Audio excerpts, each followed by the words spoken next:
Welcome to Calming Bedtime Journeys channel. Tonight we step quietly into a medieval peasant village and ask a surprisingly important question. How did ordinary people stay warm when winter winds rattled wooden walls, when snow drifted across muddy paths, and when central heating belonged to absolutely nobody? Picture a dark countryside beneath a pale moon. Smoke curls upward from low cottages topped with thick thatch. Inside, families gather around glowing fires while cold air prowls just beyond the doorway. The warmth is real, but so is the challenge. Every spark matters. Every bundle of firewood matters. Every clever household habit matters. As you settle in, you may discover that medieval peasants were far more resourceful than popular imagination suggests. Life was difficult, certainly, but it was rarely as simple as freezing miserably through every winter night. So, before you settle into this story, take a second to like the video and hit subscribe. And let me know in the comments where you're listening from and what your local time is right now. Now, dim the lights and imagine yourself standing at the edge of a small village sometime during the late Middle Ages. The evening sky has already begun fading into deep blue. A faint chill brushes your cheeks as you follow a narrow dirt path between fields resting after harvest. The scent of damp earth lingers in the air. Somewhere nearby, a dog barks once before deciding further effort seems unnecessary. Ahead, several cottages sit clustered together like patient old companions. Their roofs are thick with straw thatch.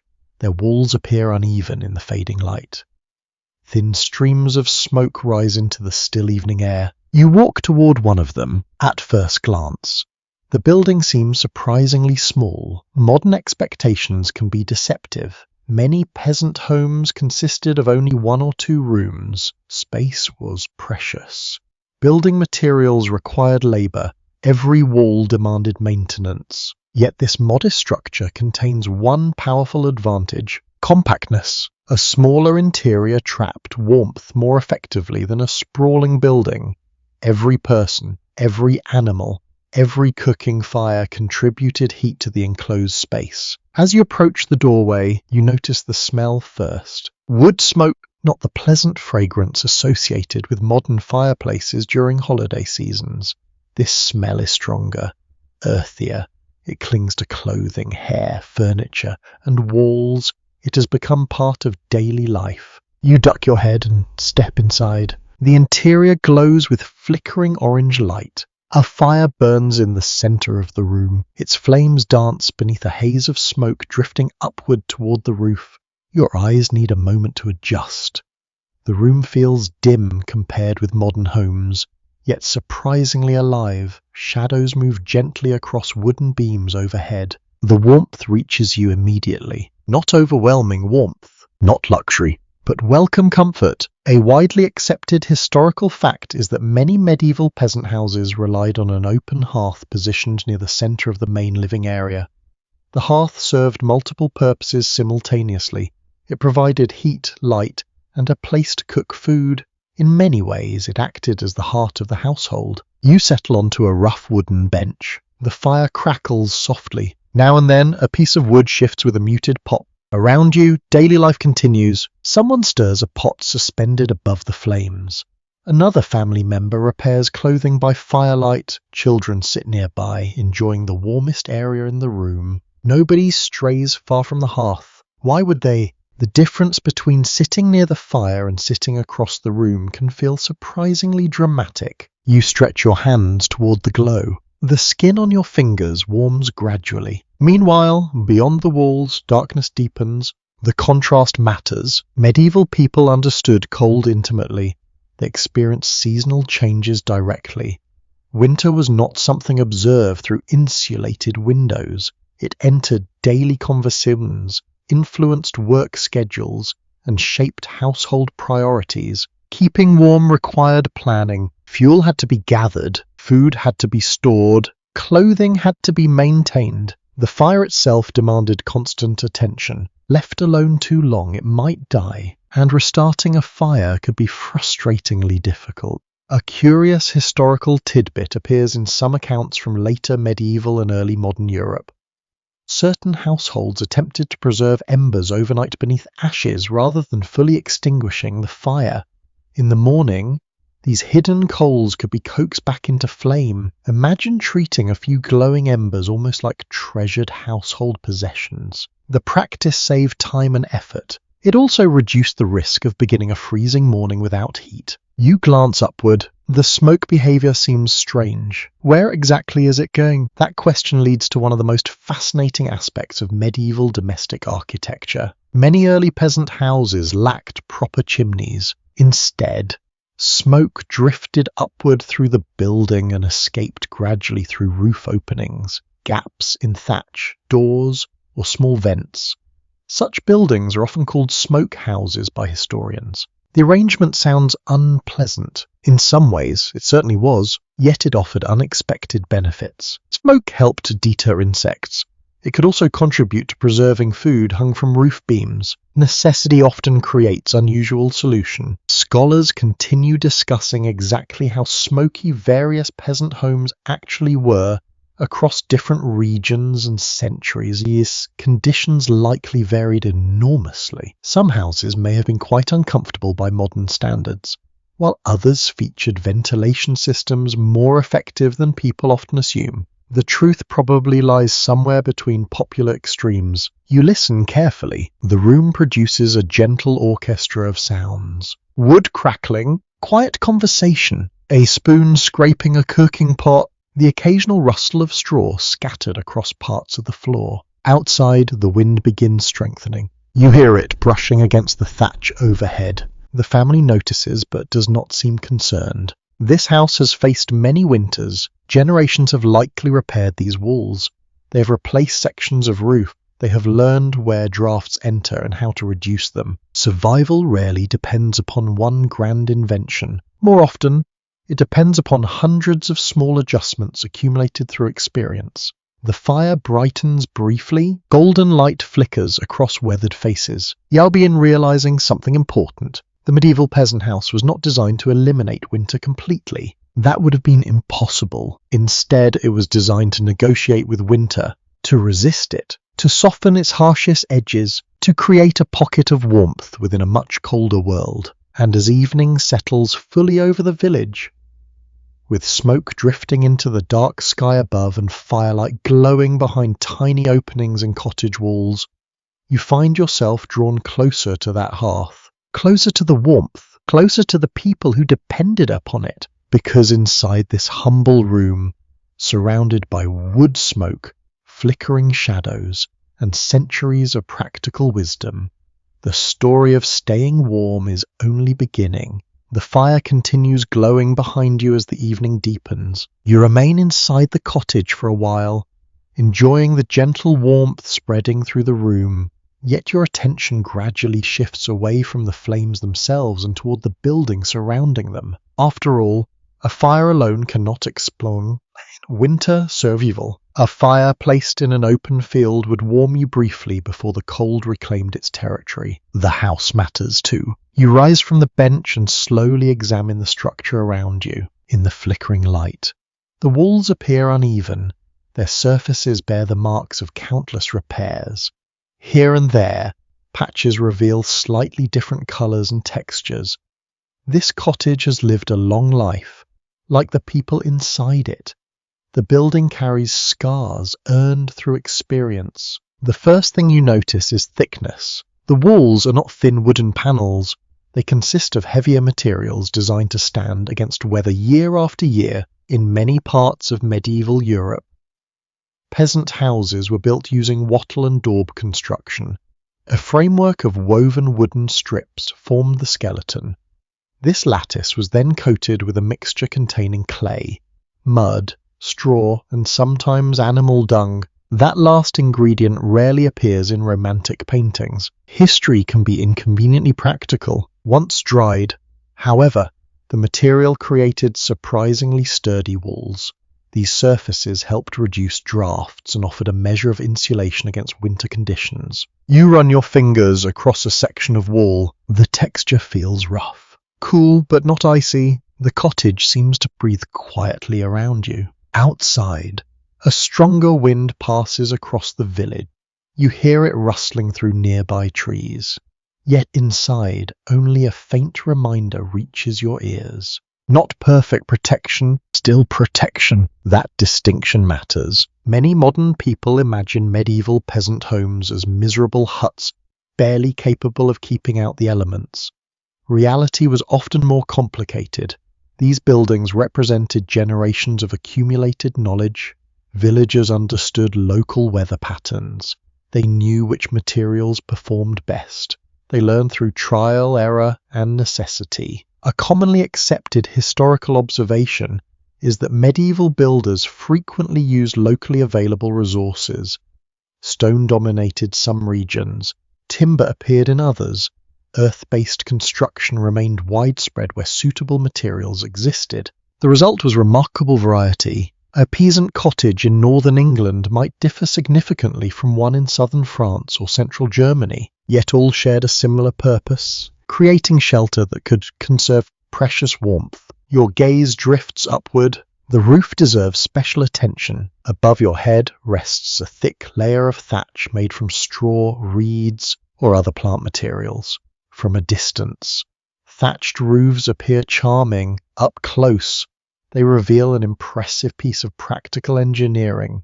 The packed vegetation traps pockets of air throughout its structure. Air, when contained, becomes a useful insulator. The roof therefore helps slow the escape of heat rising from below. You imagine winter snow settling across the thatch. The thick covering beneath provides a barrier between the household and the freezing world overhead. There is something oddly comforting about that thought. The family beneath, the storm above, the roof standing between them. Not every scholar agrees on exactly how efficient various thatching methods proved in different climates.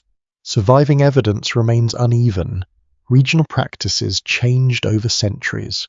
Archaeological remains often tell only part of the story. Researchers continue debating the thermal performance of certain medieval roofing systems. Even so, few doubt their importance. Without adequate roofing, winter life would have been far harsher. A faint smell of straw drifts downward. It mixes with smoke and cooking oil. The combination creates a scent impossible to mistake for modern life. You move toward the doorway. Immediately you notice another feature. The entrance is relatively small. This is not an accident. Large openings invite large drafts. Every unnecessary gap becomes an opportunity for warmth to escape. Doors in peasant homes varied widely, but many structures favoured practicality over grandeur.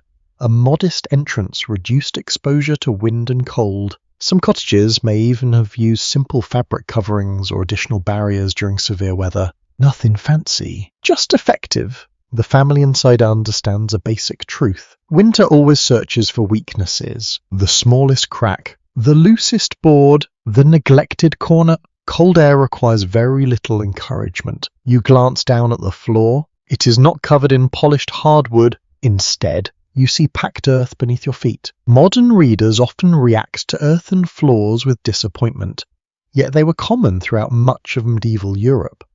Some were maintained carefully and regularly refreshed. The surface feels firm beneath your boots. Cold certainly, but durable. A curious detail emerges from archaeological studies of certain medieval dwellings. In some locations, layers accumulated gradually over years through repeated maintenance and resurfacing. The floor itself became a record of household history. Each generation left traces. Each repair added another chapter. You pause near a wall where a storage chest sits beneath hanging tools. The arrangement appears deliberate. Everything occupies space carefully. A smaller room warms more efficiently when clutter remains controlled and activity centers around the hearth. Nothing here feels accidental. Life could not afford much waste. Neither could architecture. Outside, the wind grows louder. Begins tapping softly against the roof. The sound arrives as a gentle rhythm overhead. The family barely notices. They have heard this music countless times before, you realize something important. Warmth depends not only on generating heat, but also on keeping that heat where it belongs. The medieval cottage operates like a carefully balanced system. The walls slow drafts, the roof traps warmth, the compact layout concentrates activity. The small openings reduce exposure. Every element contributes. None works alone. Near the fire, a child shifts position and pulls a wool blanket closer around small shoulders. The movement seems ordinary, yet it reflects the same principle guiding the entire building. Preserve warmth. Protect comfort. Endure winter. A particularly unusual historical tidbit survives from certain northern regions. Some communities reportedly used turf, sod, or earth-covered structures that blended remarkably well into the landscape. These homes could offer impressive insulation under the right conditions. They sometimes resembled hills more than houses. Visitors unfamiliar with them might have walked past without realizing people lived inside. Human ingenuity often takes surprising form, especially when the cold weather becomes a yearly opponent. The rain outside strengthens briefly. You hear droplets striking the thatch. The sound remains soft rather than sharp, almost soothing. Inside, the atmosphere feels increasingly secure, not luxurious, not perfectly warm, yet undeniably sheltered. That distinction would have mattered enormously after a long day outdoors. Imagine returning from winter labor in nearby fields. Your hands ache from cold, your boots are damp, the sky darkens early. Then you step through this doorway. The fire glows ahead, the wind fades behind you. The roof holds firm overhead. At that moment, the cottage becomes more than a building. It becomes refuge, and perhaps that is the greatest architectural achievement of all. Not elegance, not grandeur, simply the ability to create a small island of warmth in a season determined to erase it. As the rain continues falling beyond the walls and the fire casts dancing patterns across the room, you settle once more beside the hearth. Now you understand that the warmth surrounding you comes not only from burning wood, it comes from generations of builders, families, and villagers who learned exactly how to stand their ground against winter. The rain outside eventually softens into a distant whisper. Inside the cottage, however, one thing remains constant. The fire. You settle closer to the hearth, instinctively seeking the warmest place in the room. The family does exactly the same. Nobody announces the decision. Nobody needs to.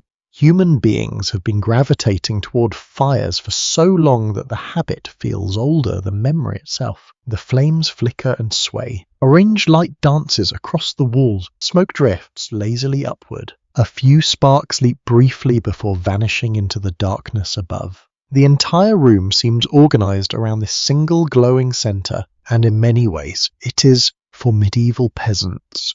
The hearth was not simply a source of warmth. It was the household's anchor. Daily life revolved around it from dawn until sleep. You stretch your hands toward the flames. The heat touches your skin immediately. Your face feels warm while your back remains cooler. Medieval heating rarely produced even temperatures. Warmth existed in layers and pockets. A person sitting beside the fire enjoyed a very different experience from someone standing near a distant wall. The contrast is surprisingly noticeable. A few feet can make all the difference. A well-established historical fact is that the open hearth served multiple functions simultaneously in medieval peasant homes. It provided heat, light, cooking capability, and a gathering place for social activity. Few household features were more important. Without the hearth, winter life would have become dramatically more difficult. You watch a woman stir a thick pot hanging above the flames. The contents release a savory aroma into the room. Vegetables, grains, perhaps a small amount of meat if circumstances have been favorable. The scent mingles with wood smoke and creates an atmosphere both comforting and practical. Nothing here exists solely for decoration. Everything serves a purpose. The fire itself requires constant attention. That may be one of the first surprises for modern visitors. A medieval hearth is never truly finished. Someone must monitor the wood. Someone must adjust burning logs. Someone must ensure sparks do not create danger. The responsibility passes naturally between household members throughout the day. The fire demands companionship. Left alone too long, it may reward neglect with inconvenience. Or worse, you hear a soft crack. One of the logs splits slightly as moisture trapped inside turns to steam. The sound echoes briefly through the cottage. Then quiet returns. The rhythm of the hearth becomes almost hypnotic. Crackle, pop, glow, silence. You begin understanding why fires appear so often in stories, songs, and memories. Watching flames encourages reflection. Hours can pass surprisingly quickly beside a hearth, especially during winter. Outside, darkness presses against the walls. Inside, the fire creates a tiny world of light. A curious historical detail survives in various records and traditions. In some regions, families attributed special significance to the household fire. Certain customs surrounded maintaining it, protecting it, or rekindling it after special occasions.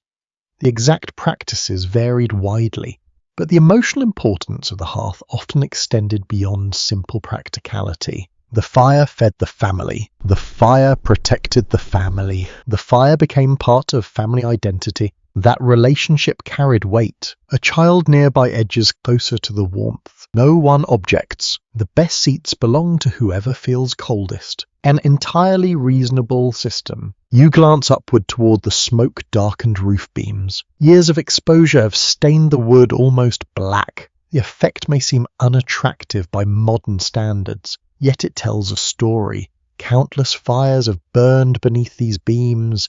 Countless meals have cooked here. Countless winters have passed overhead. The house remembers. Some researchers have noted that prolonged exposure to smoke likely created health challenges for many medieval households. Yet the extent of those effects remains difficult to measure precisely.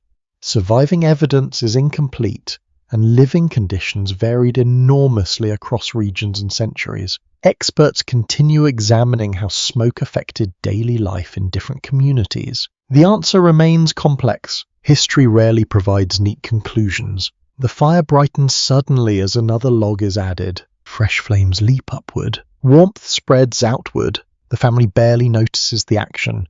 Experience has made the process automatic. You realize how much knowledge surrounds something as simple as keeping a fire alive. Which wood burns longest? Which wood creates excessive smoke? Which kind ignites quickly? Which logs should be saved for the coldest nights? Generations learned these lessons through practice rather than books. Winter offered frequent examinations. Failure carried consequences. Success brought comfort. The cottage grows quieter. The meal continues cooking. Outside, wind brushes gently across the thatch. Inside, shadows move across hanging tools and wooden furniture. Everything feels calmer now. The fire encourages that feeling. Perhaps that explains why hearths became centers of storytelling. After sunset, opportunities for work diminished. Artificial lighting remained limited and expensive.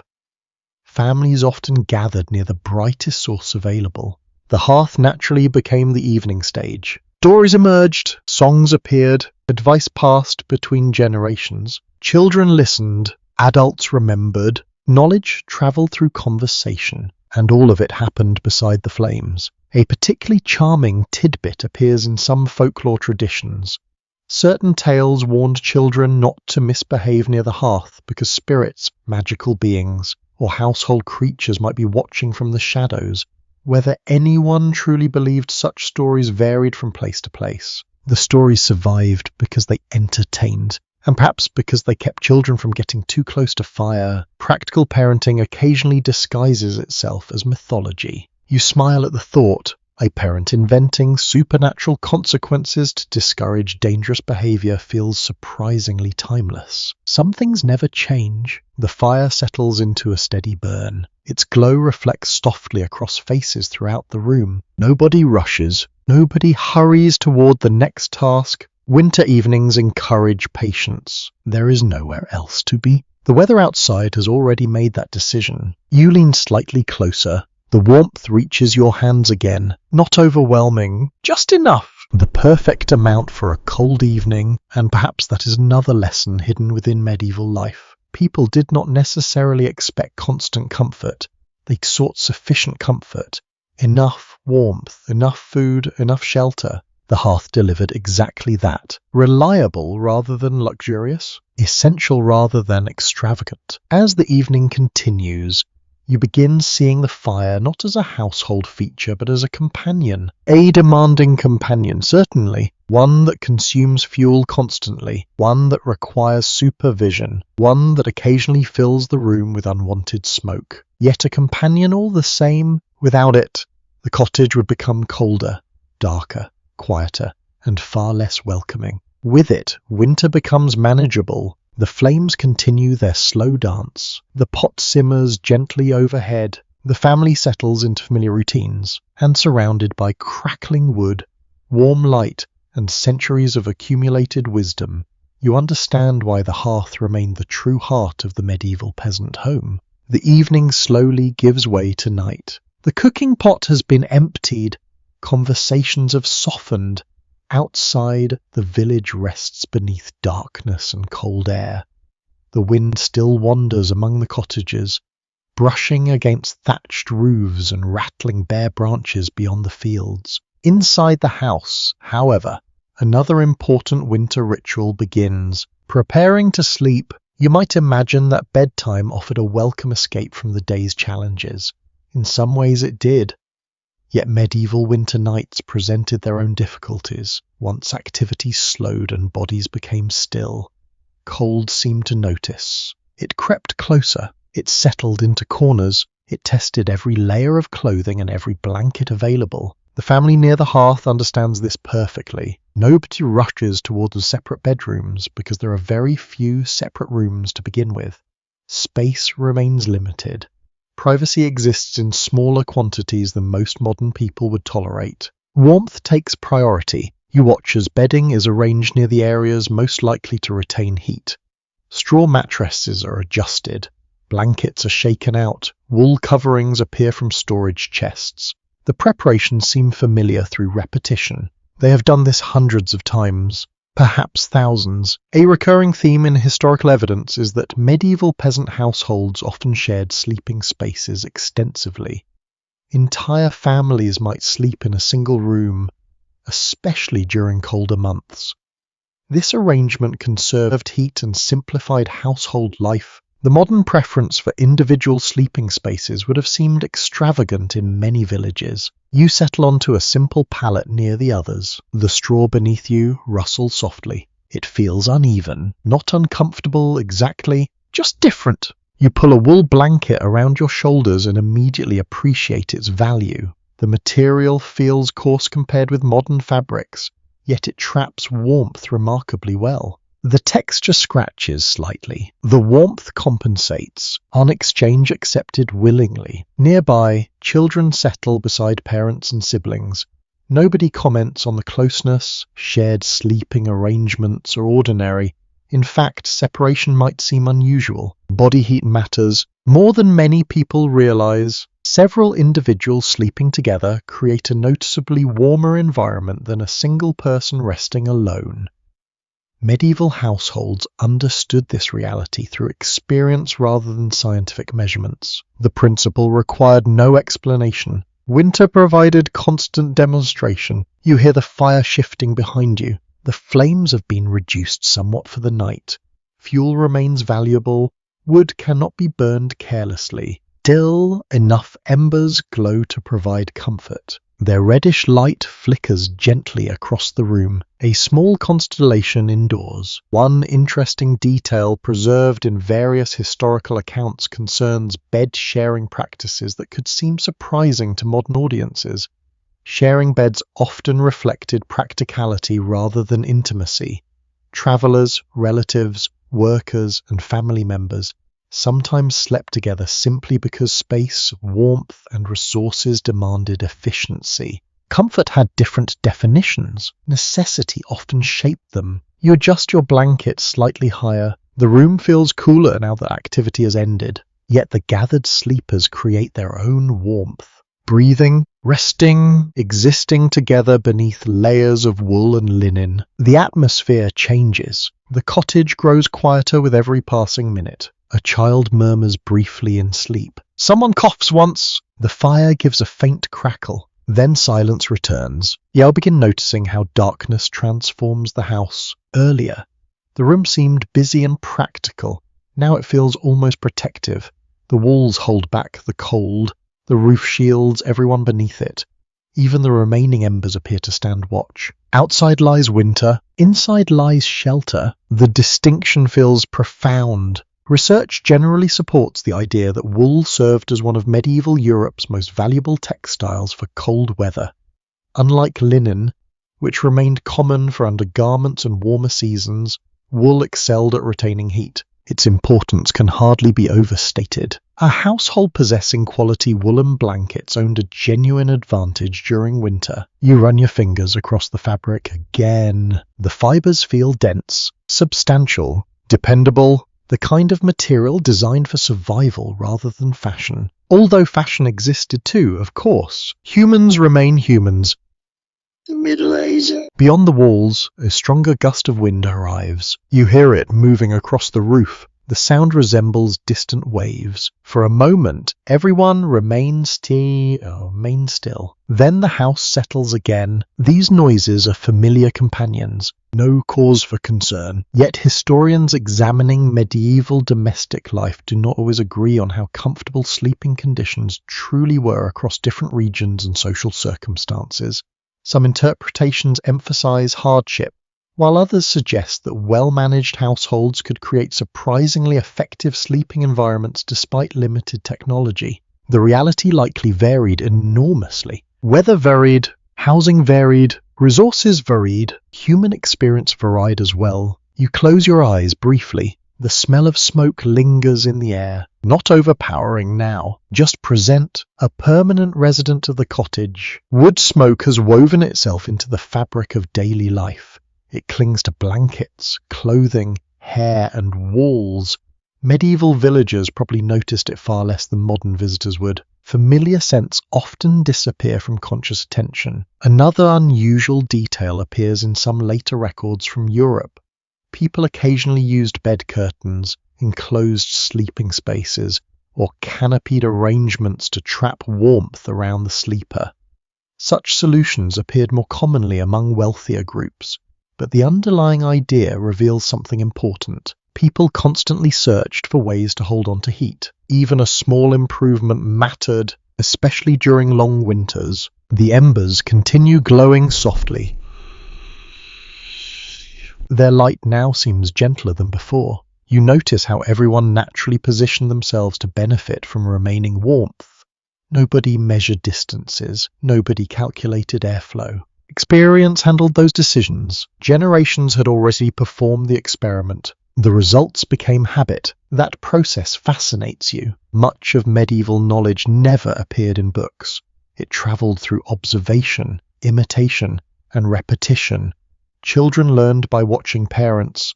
Parents learned from grandparents. Winter wisdom accumulated quietly, one evening at a time. The cottage feels almost peaceful now. The earlier sounds of work have vanished. No stirring pots, no conversation, no mending needles moving through cloth. It's breathing. Only embers. Faint voice of the wind outside. You draw the blanket closer. The warmth remains modest but steady. Enough. That word returns again. Enough wood, enough shelter, enough blankets, enough warmth. Not abundance, not luxury, yet sufficient. And perhaps that distinction helps explain how medieval peasants endured conditions that modern people often imagine as unbearable. They built systems around sufficient, layer upon layer, wall upon wall, blanket upon blanket, person beside person. Each element contributed something. Together, they created survival. The fire dims further, the room darkens gradually. The last visible faces disappear into shadow. Outside, winter continues its patient work across fields and forests. Inside, the family sleeps, gathered close, sharing warmth, trusting the cottage, the blankets, and one another to carry them safely through another cold medieval night.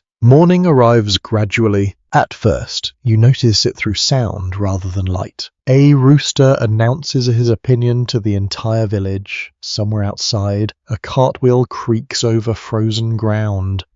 The wind has weakened during the night, leaving behind a crisp stillness that settles across the countryside. Inside the cottage, the household begins stirring beneath blankets. The embers survived. That alone feels like good news. A family member kneels beside the hearth and carefully feeds small pieces of wood into the ashes. Soon a faint glow brightens. Then a flame appears, moments later. Warmth begins spreading once more through the room. Another winter day has begun. You rise slowly from your sleeping place and notice how everyone dresses before fully engaging with the morning. Clothing serves as the first line of defense against the cold, before the fire strengthens, before breakfast cooks, before work starts. There are layers to put on. The process is practical and deliberate. Nobody treats clothing as an afterthought. In medieval society, garments represented labor, resources, and survival. A well-made piece of clothing might require significant effort to produce. Fibers had to be gathered, spun, woven, cut, and sewn. Every layer mattered. You pull on a linen undergarment. The fabric feels smooth compared with the wool blankets from the night before. Linen remained common throughout medieval Europe because flax could be cultivated in many regions and transformed into useful textiles. Yet linen alone would not satisfy winter's demands. Additional layers soon follow. A pattern repeatedly observed in historical sources is that medieval people often relied on multiple garments worn together to regulate body temperature. Layering created pockets of trapped air, helping retain warmth throughout the day. The concept remains familiar today. The materials have changed. The principle has not. You reach for a woolen tunic. Immediately the difference becomes obvious. The fabric feels heavier, thicker, more substantial. The fibers hold warmth effectively even when conditions become unpleasant. Wool possesses qualities that made it extraordinarily valuable in pre-modern life. It insulates well and can continue providing warmth even when damp. For a medieval peasant, that characteristic could prove extremely important. Winter rarely respected personal preferences. You slip the garment in over your shoulder. The chill retreats slightly, not completely, just enough. Nearby, the rest of the household follows similar routines. Children receive extra layers. Older family members adjust cloaks and hoods. Nobody expects the cottage fire alone to solve every problem. Warmth begins with clothing. Then the house contributes. Then the hearth contributes. Everything works together. The smell of smoke strengthens as the fire grows. Breakfast preparations begin. Steam rises from a pot outside. Pale daylight filters through the doorway whenever someone passes. The village awakens. You notice how different the interior feels now compared with the previous evening. Activity creates energy. Movement creates warmth. People rarely remain motionless during daylight hours. Work itself becomes part of the heating system. A lesser-known aspect of medieval life concerns the tremendous amount of textile labor performed within households. Spinning, weaving, repairing, washing, and maintaining clothing consumed large amounts of time. Warm garments did not appear magically from a market stall. Someone had to create them, usually through countless hours of effort. That reality makes every cloak and blanket seem more impressive. You glance toward a woman repairing a sleeve near the fire. Her hands move confidently through the fabric. Needle, thread, pull, repeat. The task appears ordinary, yet the finished garment may protect someone through an entire winter. Small actions sometimes carry enormous consequences. The growing daylight reveals additional clothing details. Hoods, cloaks, stockings, head covering. Each serves a practical role. Exposed skin loses heat quickly. Medieval people understood this through experience. covering the head, neck, and extremities helped preserve precious warmth. Nobody needed a scientific explanation. The cold provided regular demonstration. The evidence leaves room for interpretation, especially regarding regional variation. A winter outfit in Scandinavia likely differed from one in southern Italy. Climate encouraged creativity. You step closer to the doorway. Cold air brushes against your face immediately. The contrast surprises you. Only a few steps separate comfort from discomfort. You pull your hood tighter. Problem solved, at least temporarily. A charming detail survives from various medieval traditions involving gifts of clothing or textile goods. Receiving a warm cloak, blanket, or pair of stockings could represent genuine generosity. Such items possessed real value. Far more value than many modern garments. The labor invested in them demanded respect. Perhaps that explains why clothing appeared so frequently in wills, inventories, and family exchanges. Good garments were assets, not disposable purchases. Inside the cottage, breakfast finally reaches the table. Simple food. Warm food. Exactly what a winter morning requires. As you eat, you notice another benefit of layered clothing. The garments help retain heat generated by the body itself. Sitting near the fire feels pleasant, but clothing allows warmth to travel with you. An extremely useful feature, especially when outdoor work awaits. The village beyond the cottage has already begun moving. Farmers inspect animals. Children run errands. Smoke rises from neighbouring homes. Across the settlement, hundreds of layers of wool and linen perform their quiet duty. Protecting, insulating, enduring. Researchers examining surviving textile fragments often express admiration for the skill involved in medieval cloth production. Even simple garments could represent significant craftsmanship.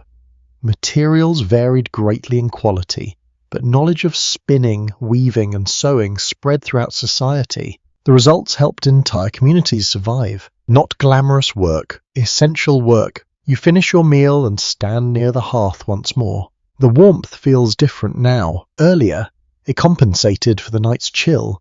Now it supplements the protection already provided by your clothing. Together they create a comfortable balance. The house, the fire, the garments, each supports the others. That interconnected system appears again and again throughout medieval life. Rarely does one solution stand alone. Winter demanded cooperation between resources. As the morning advances, sunlight begins touching the frost outside. The village grows brighter. The sounds of daily labour increase steadily. You pull your cloak around your shoulders and prepare to step outdoors. The wool feels reassuring. The hood frames your face. The cold waits beyond the doorway. Yet it seems less intimidating now. Because you understand something the villagers understand. Warmth is not a single thing. 'Tis a collection of choice. A blanket at night, a cloak during the day. A well-built cottage, a carefully tended fire, layer upon layer, thread upon thread, all working together against the winter air. And as you leave the cottage behind for a little while, wrapped in the accumulated wisdom of generations who mastered the art of staying warm, the morning no longer feels quite so cold. The cold air outside feels sharp and clean. You leave the cottage wrapped in wool and follow a narrow path through the village. Frost sparkles across patches of grass. Thin smoke rises from dozens of rooftops, drifting lazily into the pale winter sky. The day appears peaceful, yet one of the village's most important sources of warmth is not immediately obvious. It stands quietly in nearby sheds. It grazes in enclosed fields. It chews thoughtfully without any concern for historical documentaries. The animals. You walk toward a small outbuilding where several livestock are sheltered from the weather.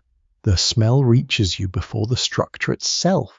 Hey, earth. Animal musk. The scent is strong but familiar. To medieval villagers, it would have signaled security rather than inconvenience. Inside, a cow shifts its weight slowly.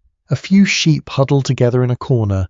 Their breath forms faint clouds in the chilly air. The space feels noticeably warmer than the open countryside outside. Not hot, just warmer. Living bodies generate heat continuously. A useful fact, an often overlooked fact. As you stand among the animals, you begin noticing how much energy surrounds you. Every creature breathes. Every creature produces warmth.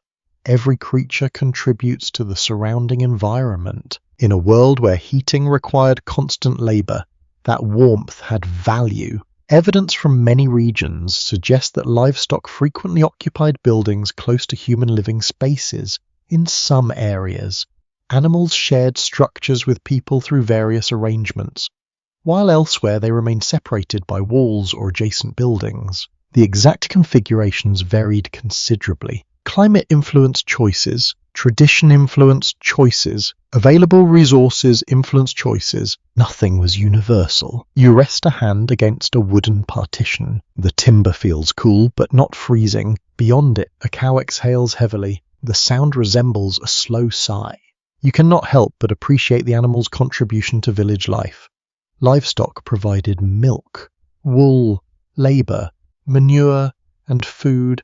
Their role extended into nearly every aspect of medieval survival. Warmth formed part of that larger picture. Not the entire picture, still an important part. An intriguing question continues to attract scholarly attention. To what extent did medieval peasants deliberately use animal body heat to warm human living areas? The surviving evidence points in different directions depending on region and period. Researchers remain divided on how widespread certain arrangements truly were. Some interpretations emphasize close integration between human and animal spaces. Others suggest greater separation than popular imagination sometimes assumes. The answer appears complicated, which, as you may have noticed, happens frequently in history. The Middle Ages rarely cooperate with neat generalizations. You step farther into the shelter. A sheep regards you briefly before returning to more pressing concerns, specifically eating. Its priorities seem sensible. Hay rustles softly. Hooves scrape against packed earth. The atmosphere feels calm. You begin understanding why animals became such valuable winter companions. Their needs required work, certainly. They consumed resources. They created messes. They also represented wealth. A family that protected its livestock protected part of its future. Harsh winter threatened both humans and animals alike. Everyone shared the challenge. One fascinating detail appears in accounts from certain colder regions. Some households designed buildings so that animal shelters occupied lower sections while human quarters remained above. The arrangement could offer practical advantages, including easier access during bad weather and potential thermal benefits. The architecture reflected adaptation. People learned from generations of observation. If a particular design worked, neighbors noticed. Successful ideas tend to spread, especially when the winter rewards them. Outside the shelter, the village continues its daily rhythm. You hear distant chopping from someone preparing firewood. A dog barks near a fence. A cart rattles across frozen ground. Life goes on. Winter does not stop work. It merely changes the condition. You watch a farmer carrying feed toward another enclosure. The task appears routine, yet it highlights an important reality. Animals required care throughout the cold season. Shelter had to be maintained. Food had to be stored. Water sources sometimes froze. Keeping livestock alive demanded effort, significant effort. The reward justified it. A recurring observation in rural history is that winter preparation often began months earlier. Hay had to be gathered during warmer seasons. Fodder needed storage. Buildings required repair before storms arrived. Cold weather exposed mistakes quickly. Preparation reduced risk. You glance toward the cattle again. Their thick winter coats seem remarkably effective. Nature provided them with insulation that humans occasionally envied, perhaps not during stable cleaning, but certainly during snowstorms. A charming little anecdote appears in some European folklore involving animals predicting weather changes. Villagers sometimes watched livestock behavior for signs of approaching storms or severe cold. Whether such observations were consistently reliable remains open to question. people believe they noticed patterns. Sometimes they may have. Animals often sense environmental changes humans overlook, or perhaps villagers simply hoped for advance warning. That desire is understandable. Nobody enjoys unpleasant surprises in January. The shelter grows quieter. The animals settle into their routines, chewing, resting, breathing, simple activities, yet together they create a subtle atmosphere of warmth and life. You can feel it, not dramatically. Just enough. The kind of warmth that accumulates gradually. The kind medieval people learned to value. Academic discussion continues around the exact thermal impact livestock may have had on adjacent human living areas. Calculating temperatures for long-vanished buildings presents obvious challenges. Construction methods differed. Animal numbers differed. Ventilation differed. Many variables remain uncertain. The debate itself reveals something interesting. People care about this question because warmth mattered so much. Every possible source deserves attention. Even cows, especially cows, perhaps. You step back outside, the cold greets you immediately. The difference between the shelter and open air becomes obvious once again. A gust of wind sweeps across the village. Your cloak shifts slightly. The contrast strengthens your appreciation for enclosed spaces. The cottage, the barn, the shed, each creates a barrier against winter. Each captures warmth in its own way as you walk slowly back toward the house. Smoke continues rising from chimneys and roof vents throughout the settlement. Families tend fires. Children carry out chores. Livestock remain sheltered nearby. The entire village functions as an interconnected system. People depend on animals. Animals depend on people. Both depend on preparation.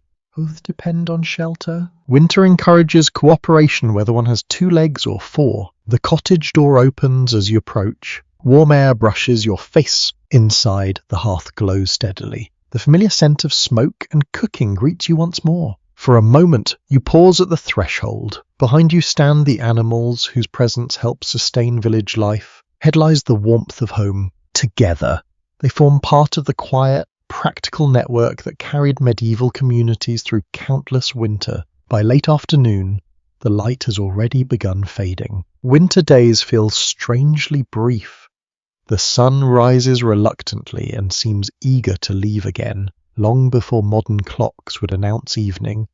Shadows stretch across the village and settle between cottages. You return indoors as the temperature drops. The familiar smell greets you first. Wood smoke, cooked grain, wool drying near the fire, a faint trace of damp earth carried in on boots. The cottage feels alive. Not noisy, just occupied. The hearth glows steadily at the centre of everything, casting warm light across rough wooden beams and darkened walls. Outside, frost slowly forms along fences and hedges. Inside, another kind of work is about to begin. The evening work. Your attention drifts towards several family members gathering near the fire. One spins wool, another repairs clothing. A third sorts through tools requiring maintenance before tomorrow. Nobody is ill, yet nobody appears hurried. The pace feels measured, comfortably slow. One feature appears again and again in rural historical records. Winter evenings often shifted labour indoors whenever possible. Agricultural work continued, of course, but darkness and weather encouraged tasks suited to the hearth. This created a different rhythm of life. Fields dominated summer, firelight dominated winter. You settle onto a low stool beside the warmth. The spinning wheel turns gently. Thread forms almost magically from loose fibres. The motion repeats over and over. Steady, predictable, calming. It becomes easy to imagine hours passing this way. The fire crackles softly. The wheel hums. A needle moves through cloth. Outside, wind brushes the walls. The entire cottage seems wrapped in a blanket of routine. A closer look reveals just how valuable these quiet activities truly are. The clothing repaired tonight may last another season. The thread spun tonight may become future garments. Every small task contributes to household survival. Nothing is wasted. Time itself becomes a resource. Across medieval Europe, countless evenings unfolded in similar fashion. Perhaps not identical, but recognizable. Families gathered close to available light and warmth because practical necessity encouraged it. Candles cost money, oil lamps required fuel, the hearth already existed. Why move elsewhere? A small but fascinating glimpse appears in records describing communal spinning gatherings in some regions. Neighbors occasionally worked together, combining labor with conversation and entertainment.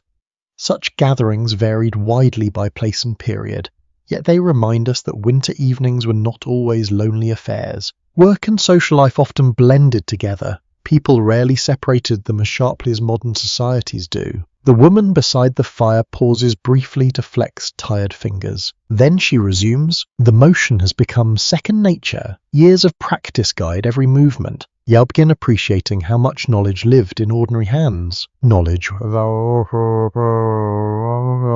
without books. Knowledge without formal classrooms. Knowledge passed from parent to child. Narration after generation. The room grows warmer as cooking begins. A pot hangs above the flames. Steam rises gently. The aroma spreads throughout the cottage. Onions, herbs, perhaps a little cabbage. Simple ingredients can smell remarkably inviting after a cold day, especially when accompanied by heat. The scent settles into the air. Comfort arrives quietly. Material evidence from medieval settlements indicates that household production occupied a significant part of daily life.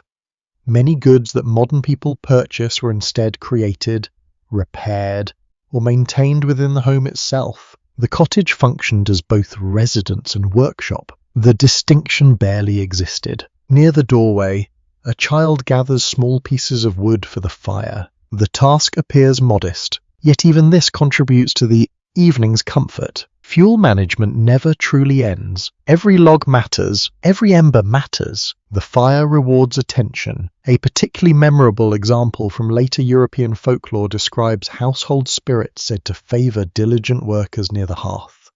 These stories took many forms. Some spirits rewarded industry, others punished laziness. Whether anyone literally believed such tales remains difficult to determine. The stories themselves reveal something interesting. Communities admired useful work, especially during winter. Perhaps the spirits simply reflected human values wearing magical costumes. That would not be the first time. Beyond the windows, darkness deepens. The village slowly disappears into shadow. Only occasional points of light remain visible through cracks and openings. Tiny islands of warmth scattered across the countryside. The atmosphere changes when conversation begins. Not formal conversation, not serious discussion, just stories. One family member recalls an unusually harsh winter from years ago. Another mentions a neighbor's stubborn goat. Laughter follows. Brief but genuine, the firelight flickers across smiling faces. For a few moments, cold weather feels very far away. Researchers continue examining the role storytelling played within medieval households. Direct evidence remains limited because spoken stories often leave few traces, yet folklore collections, literary references, and later traditions suggest oral storytelling occupied an important place in domestic life. The exact details remain elusive. The broader pattern seems likely. Humans enjoy stories. Humans enjoyed stories then. Some things require little explanation. Your eyes wander upward towards the smoke-darkened rafters. Various objects hang from beams overhead. Bundles of herbs, tools, small household items. The arrangement saves space. It also keeps useful things accessible. The cottage has evolved around necessity. Corner serves a purpose. Every object earns its place. Another log settles within the fire. A shower of sparks briefly rises. Golden points of light dance upward before disappearing. Beautiful, short-lived, the moment passes. The warmth remains. Buried within a handful of local traditions is an unusual custom involving winter riddles and word games. During long evenings, people occasionally entertained themselves through verbal challenges. Such amusements required no expensive equipment. Only imagination? On affordable luxury, the meal finally reaches the table. Everyone gathers close. The food is simple. The company is familiar. The room feels warmer than it did an hour ago. Not solely because of the fire, human presence contributes something too. The combination of light, food, work, and companionship creates a kind of warmth impossible to measure with thermometers. Yet everyone recognizes it. Even across centuries, the available evidence leaves several possibilities open regarding exactly how different communities organized their winter evenings. Customs varied from village to village, economic circumstances varied as well. Still, a common thread emerges. People adapted. Again and again, they filled dark hours with useful tasks. They repaired what needed repairing. They prepared for tomorrow, and they did so while gathered around the glow of the hearth. As night settles completely over the village, the spinning wheel slows, the sewing is put away, the last bits of wood are arranged carefully beside the fire. Outside, frost thickens beneath the stars. Inside, warmth lingers, not because winter has disappeared, because ordinary people have learned how to live alongside it. One evening at a time, morning arrives beneath a grey sky. The village appears wrapped in a blanket of frost. Every fence post glitters faintly. Thin ice clings to puddles beside the paths. Even the smoke rising from cottage roofs seems slower today, drifting upward into cold, motionless air. You step outside briefly and immediately understand something important. The temperature has dropped, not dramatically. Just enough! The sort of cold that finds gaps, the sort of cold that notices weaknesses. You return indoors quickly and pull the door closed behind you. The difference is immediate. The cottage is not warm in the modern sense. Yet compared with the world outside, it feels welcoming. The fire burns steadily. The smell of breakfast lingers near the hearth. Family members move about their morning tasks. Still, something catches your attention. A small bundle of cloth has been pushed against the bottom of the doorway. Another rests near a narrow gap between boards. At first glance, the arrangement appears untidy. A second glance reveals wisdom. The battle against winter often takes place one tiny opening at a time. Your attention settles on the doorway. Even a well-built cottage contains imperfections. Wood shifts, materials age, seasons leave their mark. Tiny cracks appear where none existed before. Cold air requires no invitation. It enters eagerly. One pattern visible across many historical dwellings is the continuous effort to manage drafts. Medieval households often employed simple, practical methods to reduce unwanted airflow and preserve heat generated by fires and human activity. The solutions were rarely elegant. They did not need to be. They only needed to work. You kneel beside the doorway. The cloth stuffed into the gap feels worn from repeated use. It may once have been the part of an old garment. Now it serves a new purpose. Preventing warmth from escaping. Objects often enjoyed multiple lives in medieval households. Nothing useful was discarded casually. The smell of smoke drifts through the room as someone adjusts the fire. Nearby, a child gathers another armful of wood. Across the cottage, a woman checks the condition of a shutter covering a small opening in the wall. Every action contributes. Every action matters. A closer inspection of the windows reveals another challenge. Medieval peasant cottages generally lacked the large glass windows familiar today. Glass existed, certainly, but it remained expensive and uncommon for ordinary rural households. Instead, openings might be covered with wooden shutters, cloth, parchment, animal horn, or other locally available materials. The goal remained simple. Keep weather outside. Keep warmth inside. The effectiveness varied. So did expect. People adapted to conditions rather than demanding perfection. That distinction shaped daily life. Near one wall, you notice bundles of straw stored carefully away from moisture. The sight seems ordinary until you realize straw could serve many purposes. Bedding, insulation, animal fodder, temporary draft blocking. A remarkably versatile material. one of those humble resources that quietly supported entire societies. Hidden among descriptions of rural life are references to surprisingly inventive household repairs. A damaged wall might receive additional daub. A troublesome crack could be packed with available materials. Families frequently improvise solutions using whatever resources lay within reach. Necessity encouraged creativity. Winter encouraged urgency. Nobody wanted to postpone repairs until after the next storm. The wind chooses inconvenient moments. You hear a faint whistle from somewhere near the roof. A family member notices it too. There is no panic, only recognition. The sound suggests a small gap has developed in the thatch. Not ideal. Not catastrophic, simply another item on the endless list of things requiring attention. The cottage resembles a living organism in some ways. It ages, it changes, it demands care. Those who ignore it discover consequences quickly. Archaeological studies of medieval houses frequently reveal evidence of repeated maintenance and modification. Buildings were not static creations. They evolved over time as families adapted them to changing needs and environmental conditions. The house before you represents decades of accumulated adjustments, perhaps longer. One repair layered upon another. The result feels imperfect, yet surprisingly effective. You move closer to the hearth. The warmth strengthens immediately, a reminder that preserving heat often matters as much as creating it. Imagine carrying water in a bucket with holes. Adding more water helps. Fixing the holes helps even more. The same principle applies here. A particularly curious detail survives from some later European traditions.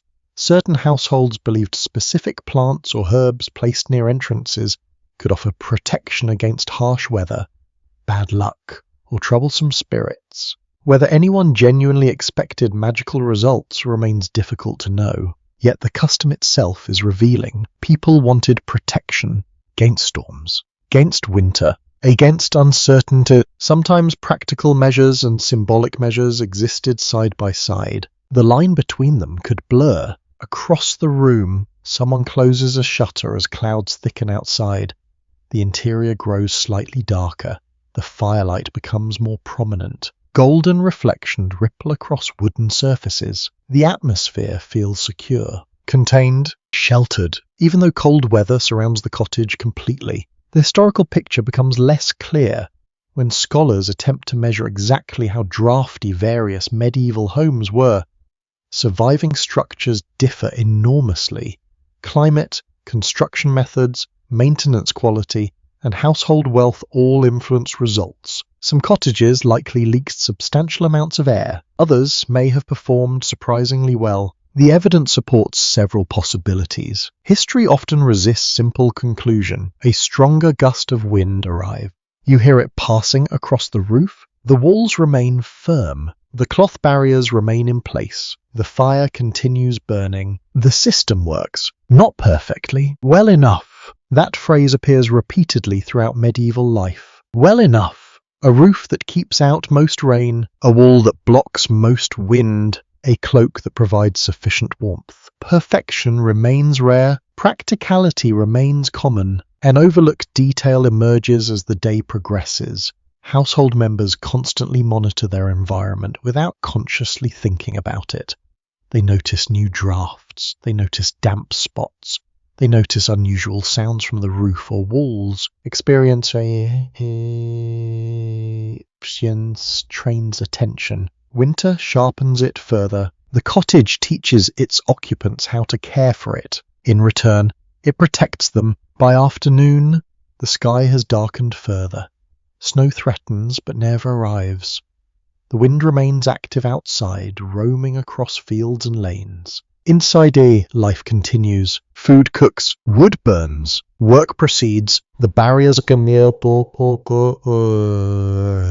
against cold perform their quiet duties. A bundle of cloth near a doorway, a carefully maintained shutter, fresh dub on a wall, a repaired section of roof. None seem dramatic, none inspire heroic songs, yet together they create comfort. Together they conserve warmth. Together they help a family endure another winter season. And as you sit beside the fire watching smoke drift upward toward the rafters, you begin appreciating a truth that medieval villagers understood instinctively. Survival often depends less on grand solutions than on hundreds of small ones. Each crack sealed, each draft reduced, each tiny victory accumulated until a cold cottage becomes a livable home. By midday, the cottage has acquired a different kind of warmth. Not the warmth of blankets, not the warmth of shared sleeping spee, not even the warmth of wool clothing. This warmth comes from food. You notice it immediately upon entering. The air carries rich aromas that drift through every corner of the house.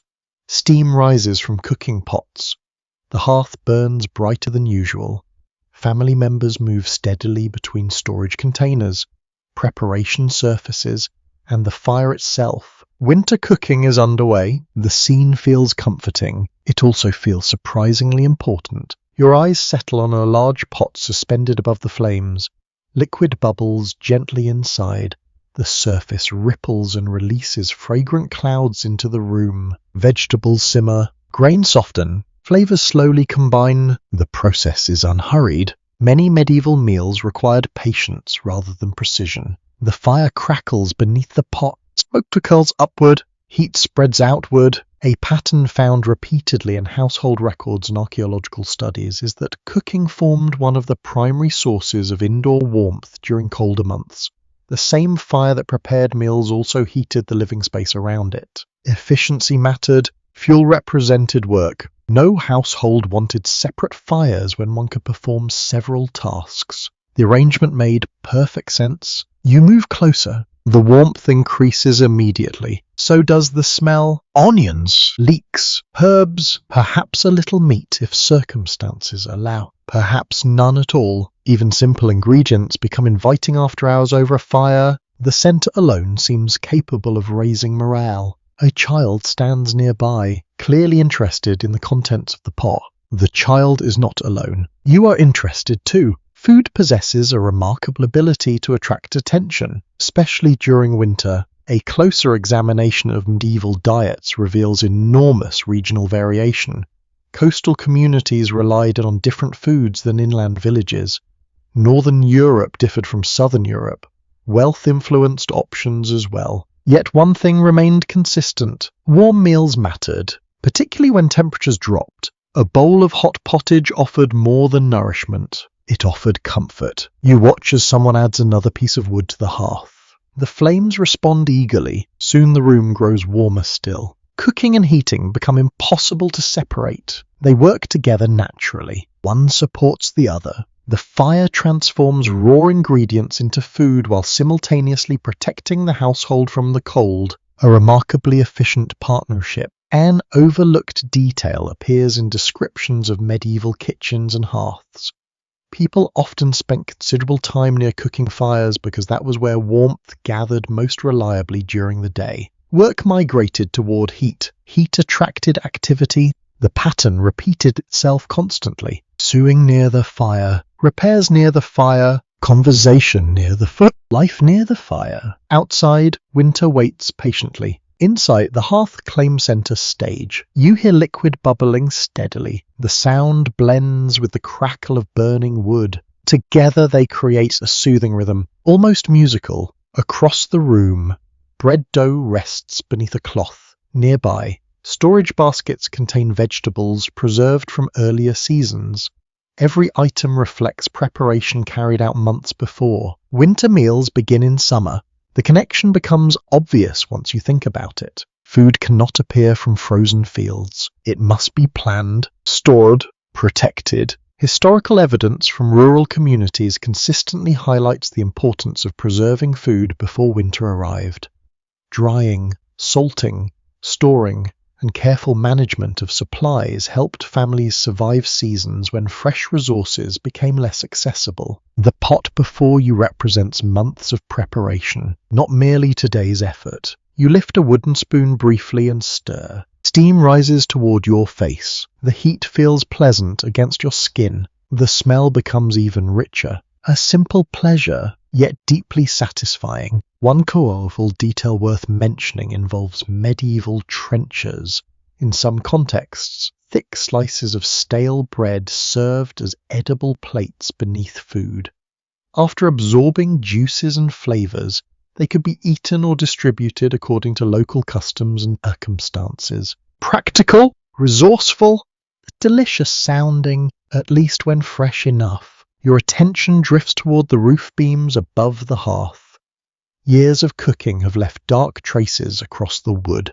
Smoke and steam have shaped the appearance of the cottage just as surely as weather shaped the exterior. The house carries evidence of countless meals, thousands perhaps. Every family leaves marks. The fire leaves marks too. Researchers studying medieval domestic spaces occasionally encounter challenges when attempting to reconstruct precise cooking arrangements. Hearth designs evolved over time. Regional traditions differed. Surviving structures often preserve only fragments of the original picture. The available clues remain valuable. The complete story sometimes remains elusive. History enjoys keeping a futurity outside the doorway. Someone returns carrying additional fuel. The wood is stacked carefully beside the hearth. Nobody assumes the fire will maintain itself. Warmth requires maintenance. Always, the same principle applies to food. Supplies must be managed. Meals must be prepared. Nothing happens automatically. That reality shaped daily life. A particularly charming custom recorded in various European traditions involves special foods associated with winter celebrations. Recipes differed from region to region, yet the underlying idea remained familiar. Certain meals carried emotional significance because they marked moments of community, survival, and seasonal change. Food nourished memory as well as the body. The pot finally reaches completion. Bowls are distributed. People gather. The meal begins. Steam rises from every serving. The first spoonful feels wonderfully warm. You can almost feel the heat spreading through your chest. There is something deeply reassuring about hot food on a cold day. Modern people understand this easily. Medieval people understood it too. Some experiences require no historical explanation. The cottage feels transformed. Earlier, warmth radiated primarily from the fire itself. Now warmth seems to come from everywhere. From the bowls, from the steam, from the gathered family.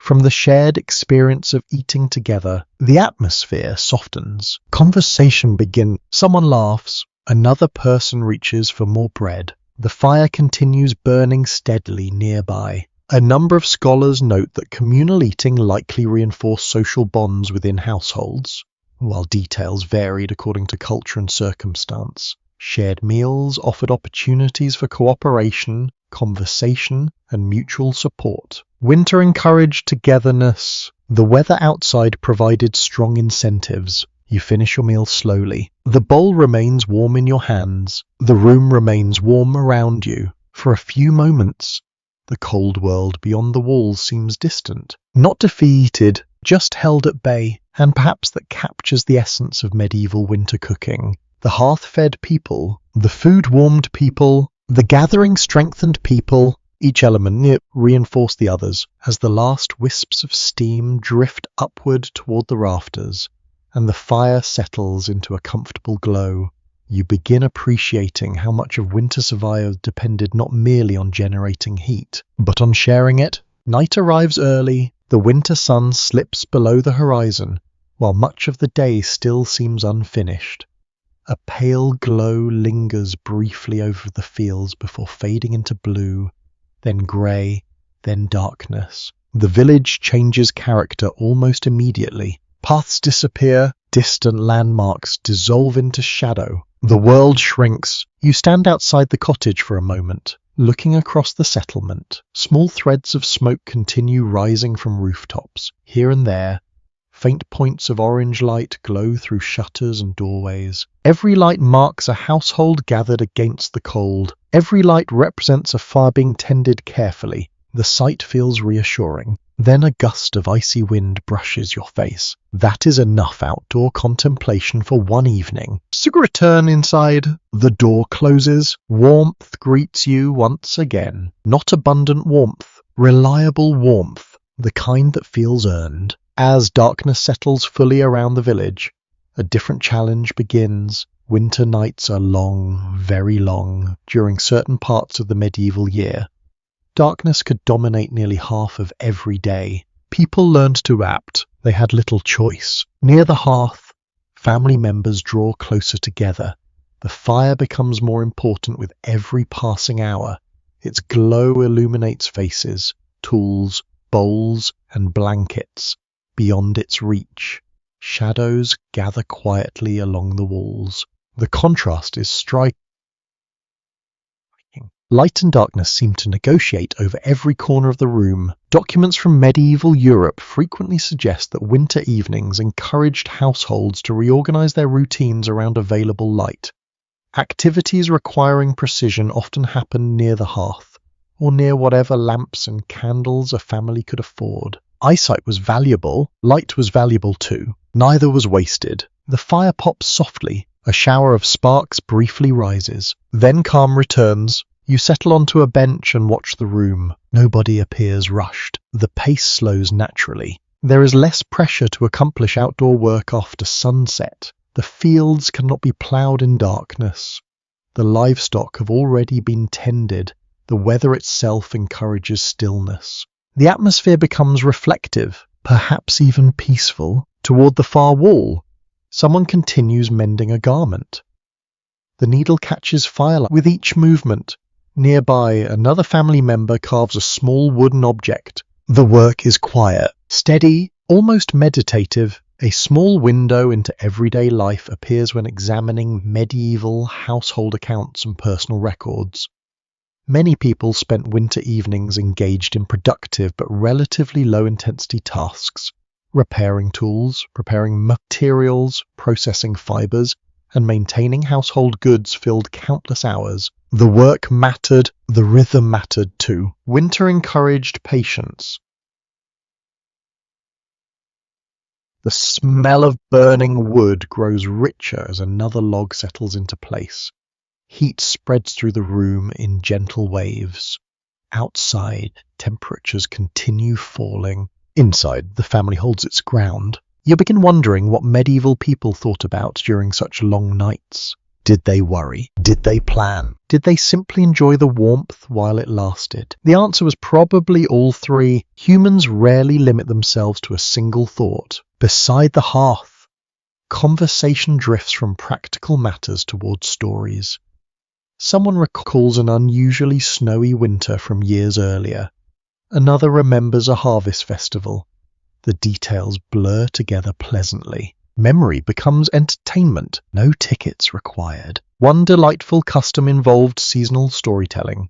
Traditions passed through generations, while practices varied enormously across Europe.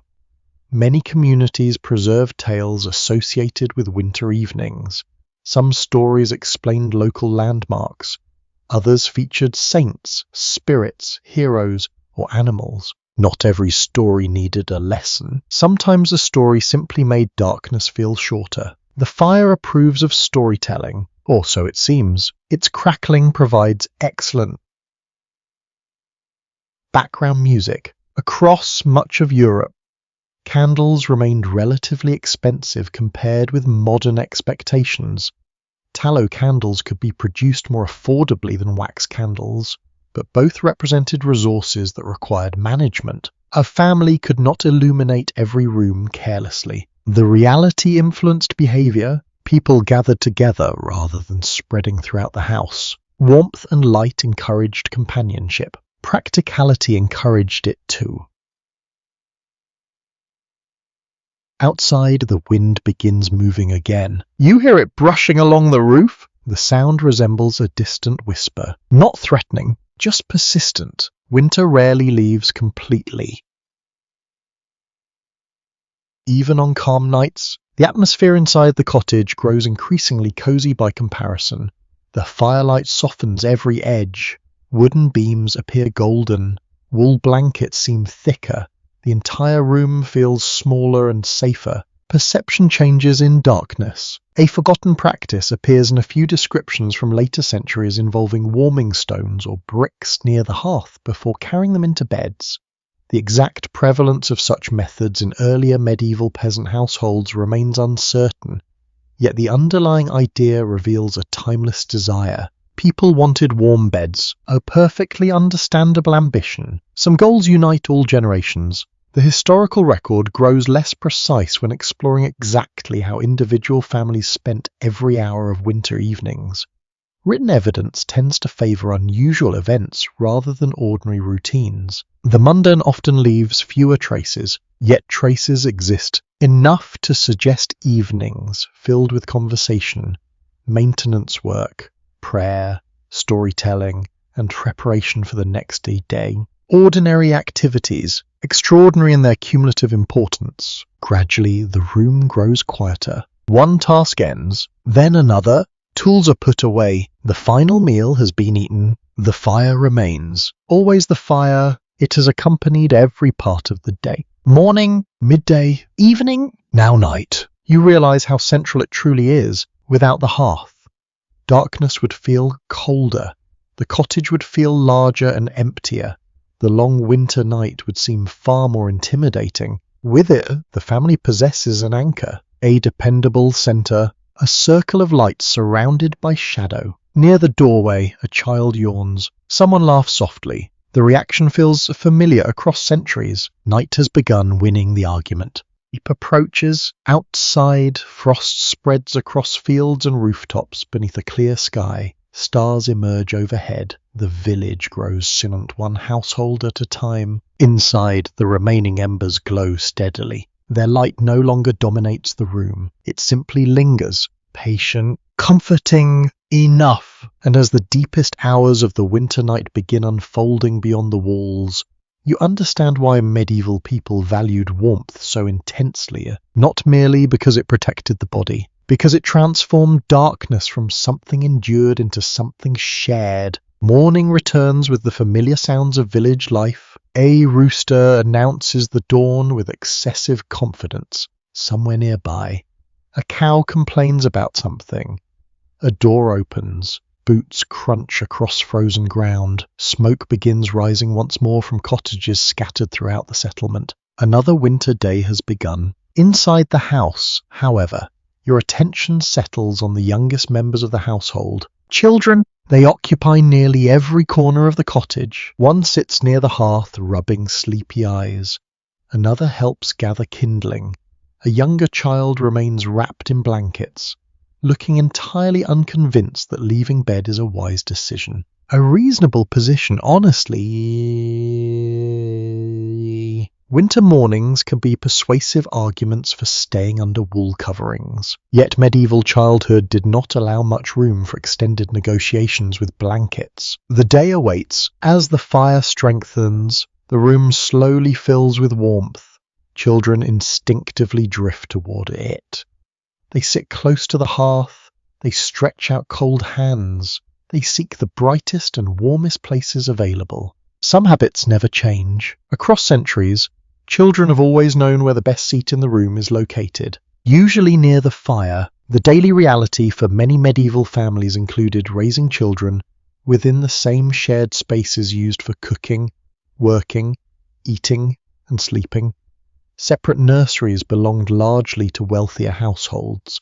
In ordinary cottages, childhood unfolded within the centre of family life. Everything happened together. Children learned by observation. They watched adults work. They listened to conversations. They absorbed practical knowledge constantly. The cottage itself functioned as a classroom. No blackboard required. Near the hearth, a small child reaches toward the warmth, while an older sibling carefully adjusts a blanket around narrow shoulders. The gesture feels natural.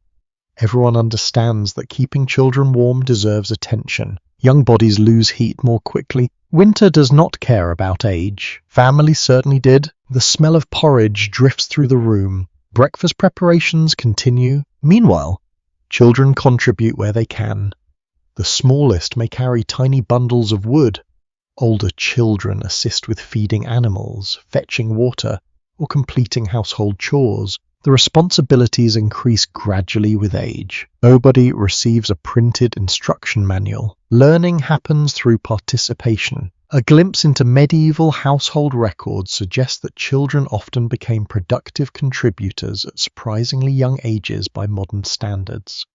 The nature of those contributions varied widely, but family economies depended upon many hands working together. Childhood included work, it also included play. The two frequently overlapped. At the far side of the room, a pair of siblings invent a game involving carved wooden pieces. The rules appear flexible, the competition appears serious. A familiar combination. Laughter briefly fills the cottage, then someone wins or claims victory. The distinction remains unclear. A surprisingly inventive tradition found in some communities involved creating simple toys from readily available materials. Wood, cloth scraps, carved bones, and natural objects could become sources of entertainment. Children rarely require expensive equipment to invent fun. They never have. Winter simply encourage activity indoors. The atmosphere grows brighter as daylight enters through the small openings in the walls. Frost still coats the world outside, yet inside, activity steadily increases. The children seem particularly energetic, perhaps because they spent the night resting, perhaps because children operate according to mysterious laws of energy unknown to historians. The question remains unresolved. You watch as an older child helps stir a pot near the fire.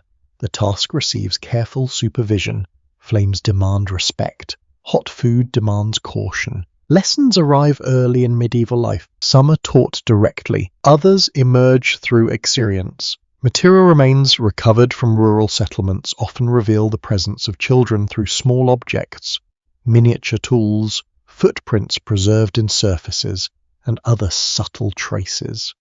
These discoveries remind us that medieval villages were not populated exclusively by hard-working adults. Children were everywhere, running, learning, growing, getting underfoot. History becomes more human when you remember that. Outside the cottage, snow begins falling lightly. Tiny flakes drift downward. The children notice immediately. Of course they do. Children possess remarkable abilities to detect weather that might interrupt chores or create opportunities for play. A talent shared across many centuries. Several rush toward the doorway for a better look. The excitement spreads quickly. The adults seem less impressed. Adults often calculate practical consequences. Children often calculate fun. Both perspectives have merit. One charming custom preserved in certain European traditions involved winter games and seasonal activities adapted to local conditions. Specific practices differ dramatically from place to place, yet the broader pattern remains familiar. Young people found ways to entertain themselves regardless of the season. Human creativity rarely hibernates. The snow continues falling. Inside, the fire continues burning. The contrast creates a particularly cozy atmosphere. Warmth inside, cold outside. Many of humanity's weird combinations. The historical picture becomes somewhat murkier when attempting to reconstruct the precise experiences of medieval children during winter. Most surviving documents were written by adults and focused on adult concerns. Children often appear only indirectly, through family records, through legal documents, through scattered references. As a result, many details remain difficult to recover completely. Even so, certain patterns emerge. Families cared deeply about protecting children from harsh conditions. Clothing, shelter, food, and proximity to warmth all played important roles. The methods varied. The concern remains obvious. By midday, the youngest child has migrated to perhaps the warmest location in the entire cottage, a spot close to the hearth, wrapped in blankets, positioned near family members. An excellent strategic decision. The child appears extremely pleased with it. Across the room, older children continue helping with small tasks. They move between work and play with remarkable speed. One moment they assist with chores, The next, they are distracted by something entirely different. Some aspects of childhood remain timeless. The fire crackles softly. Snow taps against the roof. The cottage feels secure, alive, busy. You begin realizing that warmth in a medieval household was not distributed equally by architecture alone.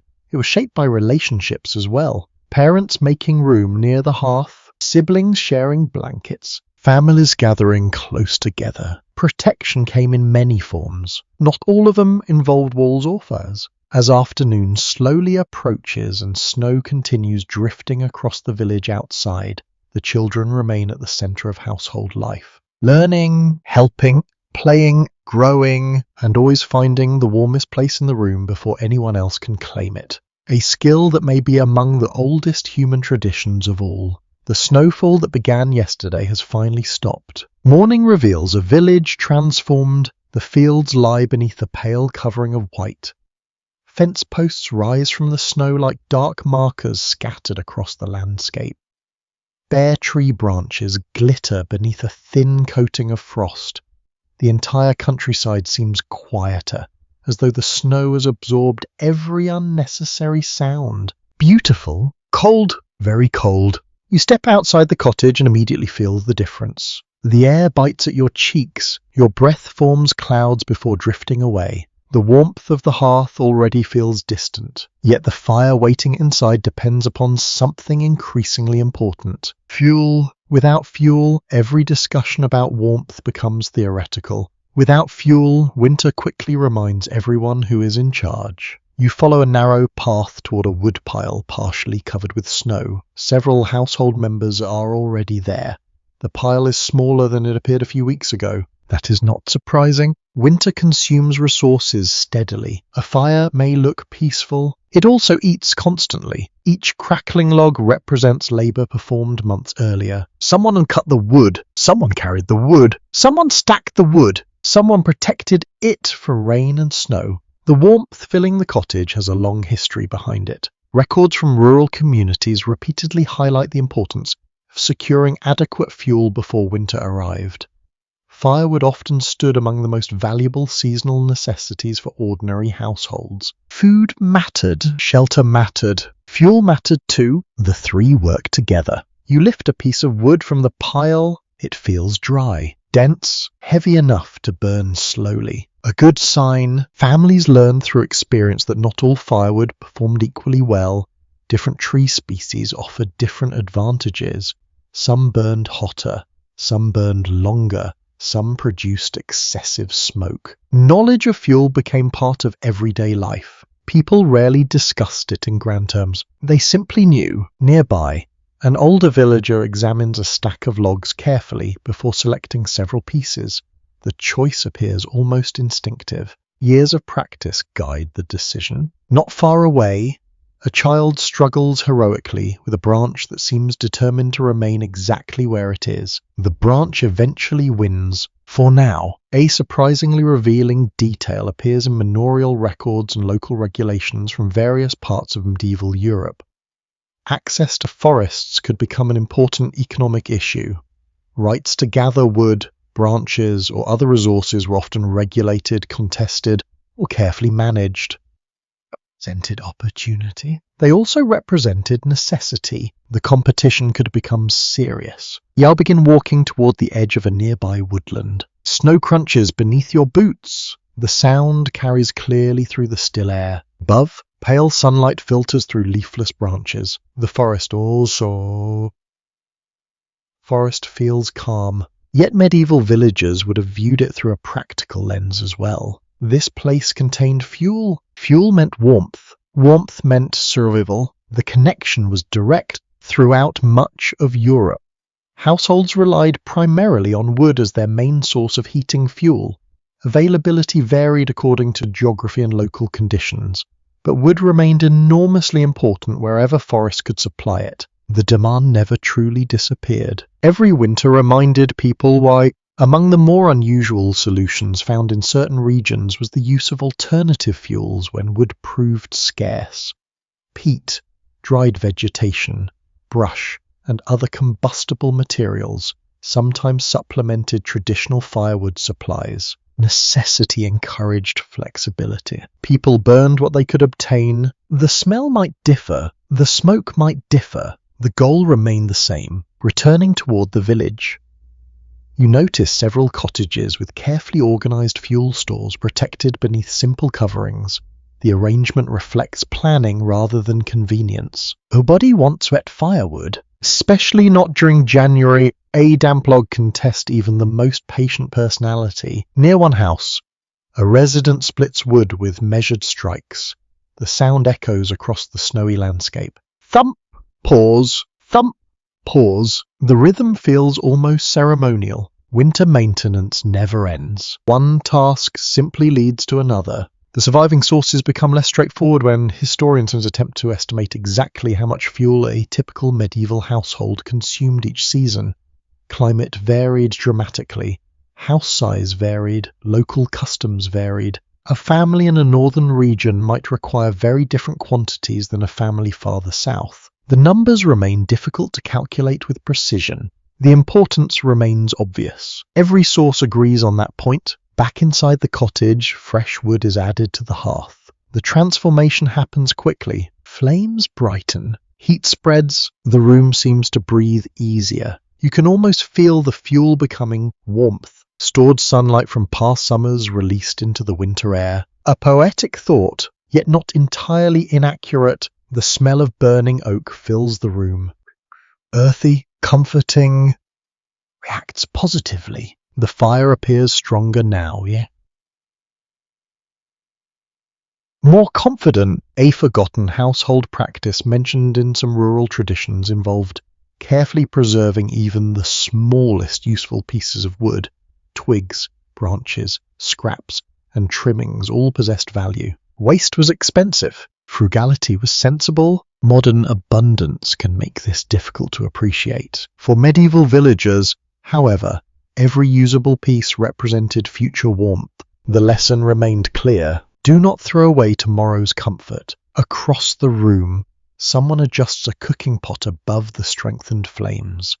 The hearth resumes its familiar dual role, heating, cooking, serving the household in multiple ways simultaneously. Efficiency appears everywhere in medieval domestic life, rarely because people admired efficiency as an abstract concept, more often because resources demanded respect. As afternoon progresses, clouds gather once again beyond the village. The sky darkens slightly. Snow may return before evening. Nobody seems to. Winter behaves exactly like itself. The fire crackles steadily. Wood shifts, embers glow, the sound feels reassuring. A reminder that preparation continues paying dividends. No surviving document settles every question regarding fuel use, woodland management, or regional heating practices. The details change from place to place and century to century. What emerges clearly, however, is the constant relationship between households and fuel, the connection-shaped daily routines, seasonal planning, economic decisions, even social relationships. Warmth began long before the fire. It began in forests, in fields, in months of preparation, in countless hours of labor. You sit quietly beside the hearth and watch flames curl around newly added logs. Outside, cold air settles across the snowy village. Inside, the cottage remains warm, not by accident, not by luck, because someone gathered the fuel, because someone stored the fuel, because someone understood that winter always arrives eventually, and because generations of villagers learned one of the most important lessons of all. A warm fire in January often begins with work completed long before the first snowflake falls. The snow has finally begun to melt. Not quickly. Winter is far too stubborn for that. Yet small changes are appearing throughout the village. Thin drips fall from roof edges during the warmest hours of the afternoon. Patches of dark earth emerge beside pathways. The air still feels cold, but no longer carries quite the same sharp edge as before. You step outside the cottage and follow the main lane through the settlement. Smoke rises from dozens of homes. Children run between buildings. Dogs patrol important matters known only to themselves. The village feels alive. And as you walk, something becomes increasingly clear. No household survives winter entirely alone. The cottages may stand separately. The people do not. Near the village well, Two neighbors exchange news while carrying buckets. A short distance away, someone helps repair a damaged fence. Farther down the lane, several villagers work together moving supplies from one building to another. The activities seem ordinary. That is precisely the point. Community often appears most clearly through ordinary moments. For many rural families, winter demanded cooperation. Illness, storms, shortages, and equipment failures could quickly become serious problems if a household faced them entirely by itself. Reliable neighbors mattered even more. You continue walking. The ground squishes slightly beneath your boots where snowmelt has softened the earth. The scent of damp soil rises into the air. It carries hints of spring, though winter has not yet surrendered completely. Along the edge of the settlement, a group of villagers gathers around a wagon wheel requiring repair. Several hands work together. Advice arrives freely, requested or otherwise, a timeless village tradition. People helping, people supervising, people explaining how they would have done it differently. Human nature remains wonderfully consistent. Winter intensified that need. Difficult conditions encouraged practical partnerships. The arrangement benefited everyone. A family struggling alone today might become a family's rescuer tomorrow. Near a cottage doorway, an elderly woman receives a basket from a younger neighbor. The exchange appears casual. No ceremony accompanies it, yet the gesture carries meaning. Food, fuel. Such things mattered enormously during colder months. The strongest communities often functioned through countless small acts of mutual support. Few became famous, most became ascendant. Tucked into various medieval court records and village documents are references to disputes over shared obligations, communal resources, and neighborhood responsibilities. While these records often highlight conflict, they indirectly reveal how interconnected rural life could be. People argued because they depended on one another. Dependency creates friction. It also creates resilience. The wind shifts slightly. Church bells sound faintly in the distance. Their tone drifts across fields and rooftops. The entire village seems to pause for a moment before returning to its routines. There, several people discuss weather forecasts with complete confidence despite possessing no modern meteorological equipment whatsoever. Their predictions vary dramatically. Naturally, weather forecasting has inspired optimism for thousands of years. Accuracy occasionally joins the converts. A particularly charming example survives from local traditions in several parts of Europe. The villagers sometimes watched animal behavior, cloud formations, frost patterns, or even the color of sunsets when attempting to predict future weather. Some observations may have contained genuine wisdom. Others seem closer to hopeful guesswork. Perhaps both? The distinction is not always obvious. Meanwhile, smoke continues drifting upward from the cottages surrounding you. Every household faces similar challenges. Firewood must be managed. Roofs must be maintained, food supplies must last. Yet the burden rarely falls upon isolated individuals. It spreads across families, friendships, and neighbors. The practical reality was simple. Communities functioned best when people could rely upon one another, especially during winter. Inside one cottage, a family might run short of fuel. In another, someone might possess extra labor but lack tools. Elsewhere, illness could temporarily remove workers from important tasks. Solutions often emerged through cooperation, not because everyone was endlessly generous, because cooperation frequently made sense. The historical trail becomes less distinct when trying to measure exactly how much assistance flowed between neighbors in every village. Customs varied enormously. Some communities may have been highly cooperative, others may have been marked by stronger rivalries and division.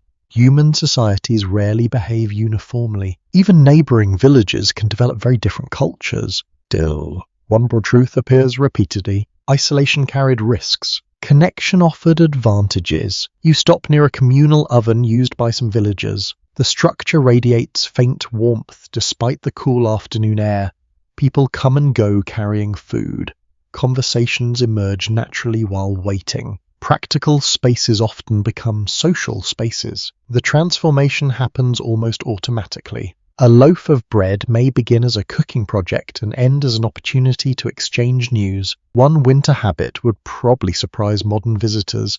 In some communities, people borrowed tools, animals, and equipment far more frequently than many modern households would consider normal. Ownership remained important. Access sometimes mattered more. Sharing resources reduced costs. Reduced costs improve survival. The logic proved difficult to ignore. As the afternoon progresses, clouds gather overhead once more. The sunlight fades behind a layer of grey. Villagers begin returning toward their homes. Evening approaches. The familiar rhythm continues. Work outside, warmth inside. You follow the flow back toward the cottage. Along the way, greetings pass between neighbours. Small conversations unfold beside gates and doorways.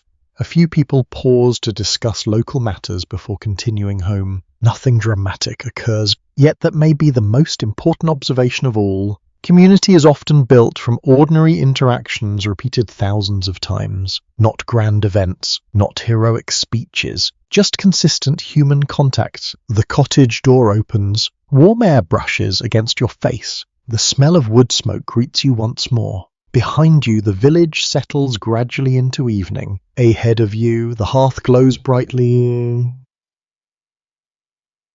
And as you step back inside, you understand something medieval villagers likely knew instinctively. A warm house helps people survive winter. A strong community helps them survive much more than that. A few days later, the weather changes again. The snow has mostly vanished from the village paths, leaving behind damp earth and muddy footprints. The air remains cold, but now carries moisture as well. A grey mist hangs over the fields during the early morning hours. You wake before sunrise. Something feels different inside the cottage. Quieter, more cautious. Near the hearth, a family member sits wrapped in blankets despite the growing fire. The usual morning energy has been replaced by slower movements and softer voices. Someone is unwell. It is a familiar situation. Not welcome, not unusual. Winter often brought more than cold weather. It also brought coughs, fevers, aches, and exhaustion. The challenges arrive together. You settle near the hearth and watch as water warms in a small pot. The fire crackles gently beneath it. Steam begins rising into the cool air. The smell of smoke mingles with herbs. A simple remedy is being prepared. Whether it will help remains uncertain. The effort itself feels comforting. Across medieval Europe, households frequently relied upon a combination of practical care, traditional remedies, local knowledge, and religious belief when responding to illness. Professional medical assistance was often distant, expensive, or unavailable. Most care happened at home, beside familiar fires, among familiar faces. The person resting near the hearth pulls a blanket tighter. Everyone seems to understand the goal. Keep warm, rest, recover. Simple instructions, not always simple outcomes. Outside the cottage, life continues. Animals still require attention. Water still needs carrying. Meals still need cooking. Illness rarely waits for convenient moments. That reality forced families to balance compassion with necessity. Someone must continue the work. Someone must care for the sick. Often the same people attempted both. The fire burns steadily. Its warmth becomes even more valuable now. We begin noticing how carefully the household manages temperature around the resting figure. Blankets are adjusted. Drafts are checked. The warmest area near the hearth becomes prime real estate. Comfort matters, especially when strength is limited. Village accounts, household records, and medical writings from the medieval world repeatedly emphasize the perceived connection between warmth and health. While medieval medical theories differed significantly from modern understanding, people generally associated excessive cold with vulnerability and discomfort. The connection felt obvious. Cold weakened, warmth supported, at least from their perspective. Near the rafters, smoke drifts upward in familiar patterns. The room smells of burning wood, damp wool, and herbs steeping in hot water. The combination creates a surprisingly soothing atmosphere. Even illness seems less intimidating beside a fire. For a moment, a remarkable little glimpse into medieval domestic life appears in collections of household remedies. Some treatments involved ingredients that still seem reasonable today. Others sound considerably more adventurous. History occasionally reminds you that experimentation did not begin in laboratories. It often began in kitchens, and sometimes with questionable results. A child peers curiously into the steaming pot. An adult immediately redirects that curiosity elsewhere. A wise decision. Children and boiling liquids have always formed an unreliable partnership. The morning progresses slowly. Rain begins tapping against the roof, soft at first, then steadier. The sound fills the spaces between conversations. Outside, the world grows darker. Inside, the fire grows brighter. The contrast feels comforting, not because everything is fine, because shelter exists, because care exists, because warmth exists. Many medieval communities possess traditions surrounding health during winter. Some emphasize particular foods. Others focused on clothing, rest, prayers, or herbal preparations. Customs differed dramatically depending on region, culture, and available resources. No single approach dominated everywhere. People worked with what they knew and with what they had. The challenge becomes more complicated when modern historians attempt to evaluate how effective certain remedies may have been. Some practices likely provided genuine comfort or practical benefits. Others probably offered more hope than medical value. Distinguishing between the two is not always easy. The sources rarely provide neat answers. Human experience rarely does either. Toward midday, the person near the hearth appears slightly improved, or perhaps simply more comfortable. Comfort matters, sometimes more than we admit. A bowl of warm food arrives. Another blanket appears. Someone adds fresh wood to the fire. None of these actions are dramatic. Yet together they create a form of care that feels deeply human. The cottage itself seems to participate. The walls keep out rain. The roof blocks the weather. The hearth provides warmth. Everything contributes. One unusual tradition recorded in parts of Europe involved carrying small charms, tokens, or religious objects believed to offer protection during illness. Their exact significance varied widely from place to place. Some people likely viewed them with deep faith. Others may have treated them as comforting habits. Perhaps the distinction mattered less than modern observers assume. Comfort possesses its own value. The rain continues outside. The fire continues inside. Hours pass. The atmosphere gradually relaxes. Conversation returns. The household begins functioning more normally again. The crisis, if it ever truly became one, appears to be easing, at least for now. The documentary evidence surrounding everyday sickness in peasant households remains incomplete because ordinary illnesses rarely attracted detailed written attention. Chroniclers preferred kings and battles and extraordinary events. A child's fever seldom made the history books, yet it shaped lives all the same, millions of lives. The absence of detailed records does not diminish the reality. Near evening, the rain finally weakens. The cottage glows with firelight. The smell of cooking food replaces the stronger scent of herbs. A sense of normality settles gradually over the room. Not perfect health, not complete certainty, just improvement. Sometimes that is enough. You sit quietly beside the hearth and watch the flames move among the logs. Their warmth reaches your hands. The same warmth has comforted workers after long days, children after cold mornings, and now someone recovering from illness. The fire asks no question. It simply provides what it can: heat, a gathering place, and as darkness slowly returns beyond the walls of the cottage, you begin appreciating another reason medieval people valued warmth so deep. Not merely because it made winter bearable, because during moments of weakness, worry, and uncertainty, warmth became one of the clearest expressions of care a household could offer. The storm arrives during the night, not with dramatic thunder, not with violent spectacle. Instead, It arrives the way many winter storms do, quietly at first. A faint wind touches the roof. Rain begins tapping against the thatch. Then the sound grows stronger. By dawn, the entire cottage seems wrapped in weather. You wake to the steady voice of the storm. Wind circles the house. Water drips from roof edges in continuous streams. The world beyond the walls has become grey and restless. Inside, however, the household remains dry, mostly. That distinction matters. You sit up beneath your blanket and listen carefully. The cottage responds to the storm in dozens of subtle ways. Wooden beams creak occasionally. The thatch rustles overhead.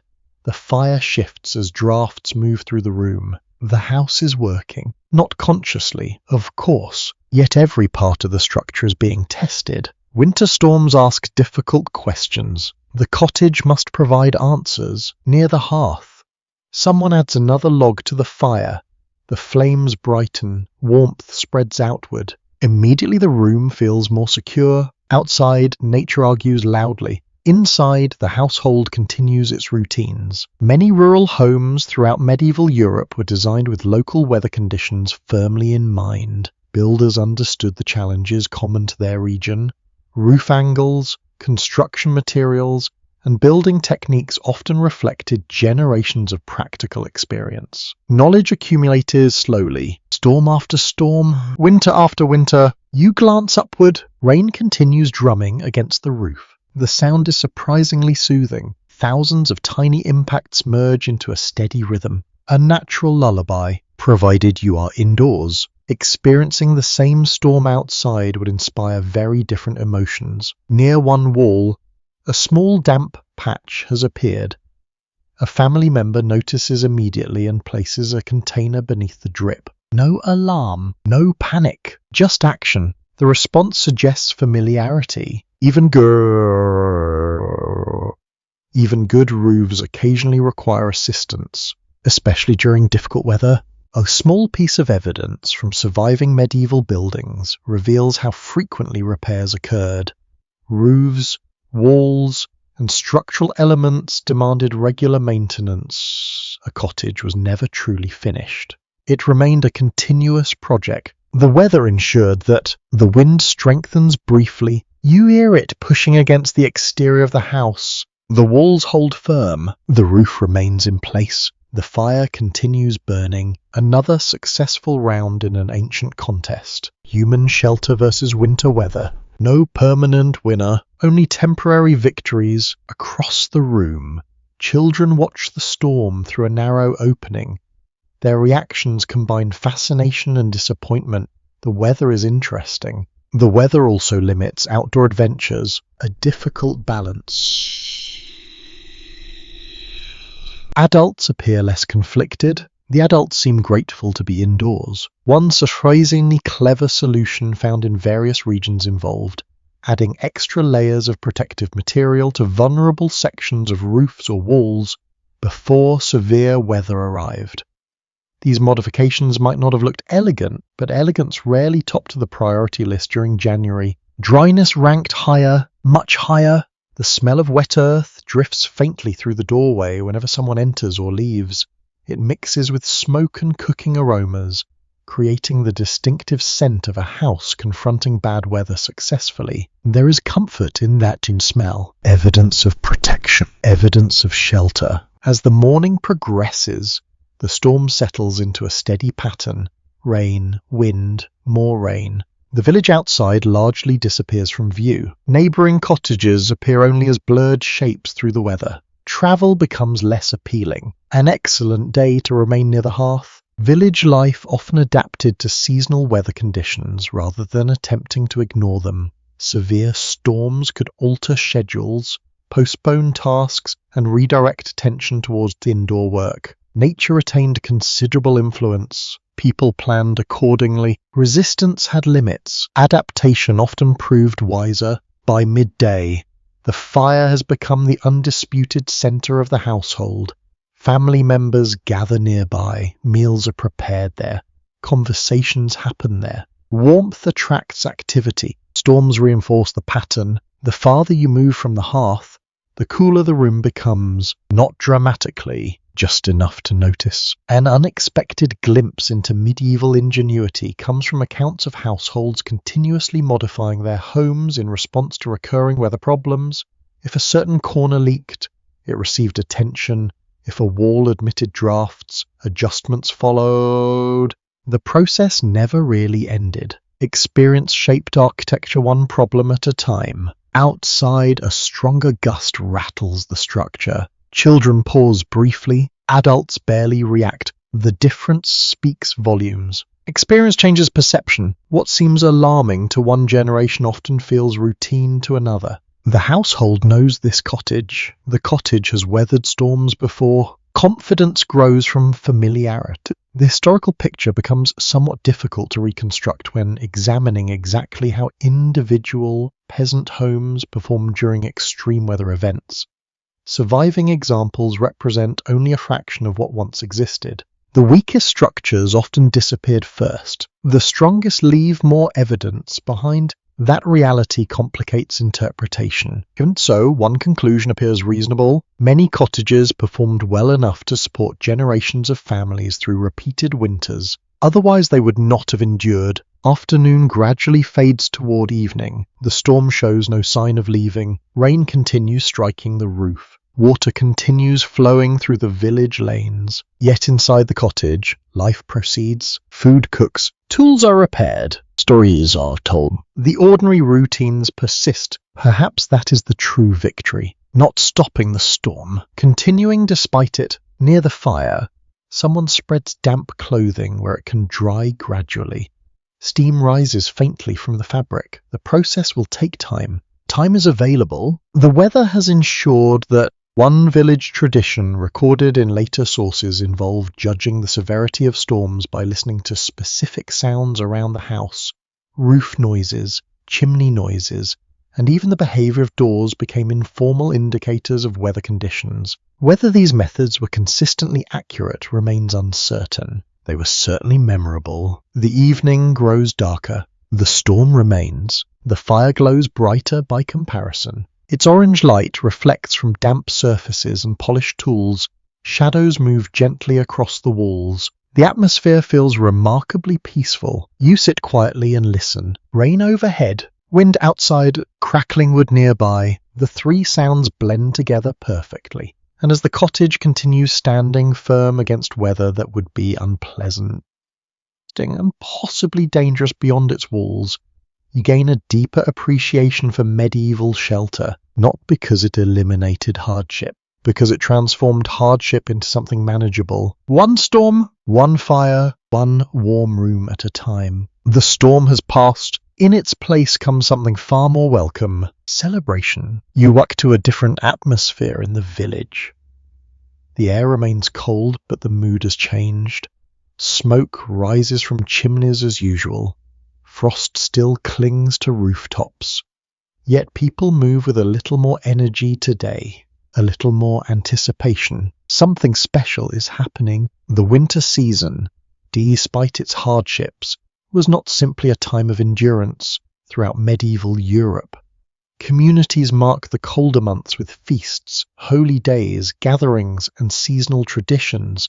The exact calendar depended on region, faith, and local custom, but the underlying idea remained remarkably consistent. People sought reasons to come together, especially during winter. You step outside the cottage and follow the lane toward the center of the village. The smell reaches you before the crowd does. Fresh bread, roasting food, wood smoke. The scents mingle in the cold air and drift across the settlement like an invitation. Even the weather seems willing to cooperate today. For once, near the village green, people gather in small groups.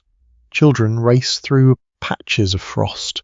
Older villagers exchange greetings. Several households have contributed food for the occasion. The scene feels warm before you even approach a fire. Human company can do that. A monastery account from medieval England mentions seasonal feasting during winter celebrations, while similar references appear in records from France, Germany, Scandinavia, and elsewhere. Customs differed greatly, but communal meals often occupied an important place in winter life. Food nourished the body. Gatherings nourished something else. You notice how many people stand close together despite the open air. Cloaks brush against cloaks. Hands remain tucked inside sleeves. Everyone understands the practical advantages of shared space. The cold has not vanished. The villagers have simply decided not to let it dominate the day. A large fire burns nearby. Its smoke twists upward into the pale sky. You move closer. Naturally, everybody does. The fire serves the same purpose here as it does inside the cottage. It attracts people. It encourages conversation. It creates a center. Around that center, stories begin circulating. News from neighboring villages, memories from previous winters, predictions about the coming spring. Some predictions sound plausible, others sound impressively optimistic. A traveller passing through one medieval region noted that festivals often blurred social boundaries more than ordinary days. While differences in status certainly remained, celebrations sometimes created opportunities for broader community interaction. People who rarely lingered together might share food or conversation. For a few hours, daily routines loosen their grip. You accept a piece of fresh bread from a nearby table. The loaf remains warm. The crust crackles slightly beneath your fingers. A simple pleasure, yet after weeks of cold weather, simple pleasures gain remarkable power. Nearby, musicians begin playing. Nothing elaborate. A pipe, a drum, perhaps a stringed instrument. The sound drifts across the gathering. Children respond first. They always seem to. Before long, adults join in. The atmosphere grows livelier. One winter custom preserved in parts of Europe involved carrying greenery indoors during certain celebrations. Evergreen branches sometimes appeared in homes and communal spaces, offering a reminder that life persisted even during the darkest months. The practice carried different meanings in different places, yet the symbolism feels easy to understand. Winter may dominate the landscape. It does not last forever. Back at the cottage later in the afternoon, preparations continue. The household has brought home food and stories from the gathering. The fire burns brightly. The room feels fuller than usual, perhaps because visitors have arrived. Perhaps because celebrations encourage lingering. Either way, the cottage seems happier. Laughter appears more often. Conversation flows more easily. Even the children seem determined to remain awake longer than usual. A strategy with mixed historical success. The smell of roasted food fills the room. A richer meal than normal occupies the table. Not extravagant, not noble banquet material. Just better than average, and that difference matters. Village inventories and household records occasionally hint at foods reserved for special occasions. The exact dishes varied enormously depending on location and wealth, yet many communities distinguished ordinary meals from festive ones. Preparations tasted different. People noticed. The firelight reflects from wooden bowls and cups. Shadows dance across the walls. Outside, darkness settles over the village once again. Inside, body seems eager for the evening to end. For a little while, winter feels less threatening. Not because temperatures have risen, because spirits have. Near the hearth, an older villager begins telling a story. Everyone recognizes the opening immediately. The tale is famous, or perhaps infamous. Certain details seem to change each time it is told. That never prevents the audience from enjoying it. Folk traditions preserved countless stories connected to winter evenings. Some explained local legends, others featured miraculous events, clever tricksters, saints, animals, or supernatural visitors. Many survive only in fragments now. A few vanished entirely, yet for generations they helped fill long nights with imagination. The trail of evidence becomes difficult to follow when attempting to determine exactly which stories were most popular among ordinary peasants. Written versions often arrive centuries later, after countless retellings. The originals remain elusive. Perhaps that is fitting. Stories are meant to travel, not stand still. The evening deepens. Food disappears gradually from the table. Children begin losing their battle against sleep. Adults settle into quieter conversation. The celebration softens rather than ending abruptly. Like embers after a bright flame, use it near the hearth and watch the room. Warm faces, warm food, warm firelight. The same cottage that protected the family through storms and illness now serves another purpose. It holds joy. That may be just as important, because surviving winter requires more than fuel, walls, and blankets. It requires morale, something to anticipate, something to remember, something to share. And as the final stories drift through the room and the fire settles into a steady glow, you understand why medieval communities preserved winter celebrations so carefully. They were not distractions from survival, they were part of survival. Several weeks later, you find yourself imagining a much larger journey. The fire crackles softly behind you as evening settles over the familiar village. Yet your thoughts drift far beyond these fields and cottages. Winter is not experienced the same way everywhere. The challenge of staying warm changes from region to region, shaped by climate, landscape, available materials, and generations of local knowledge.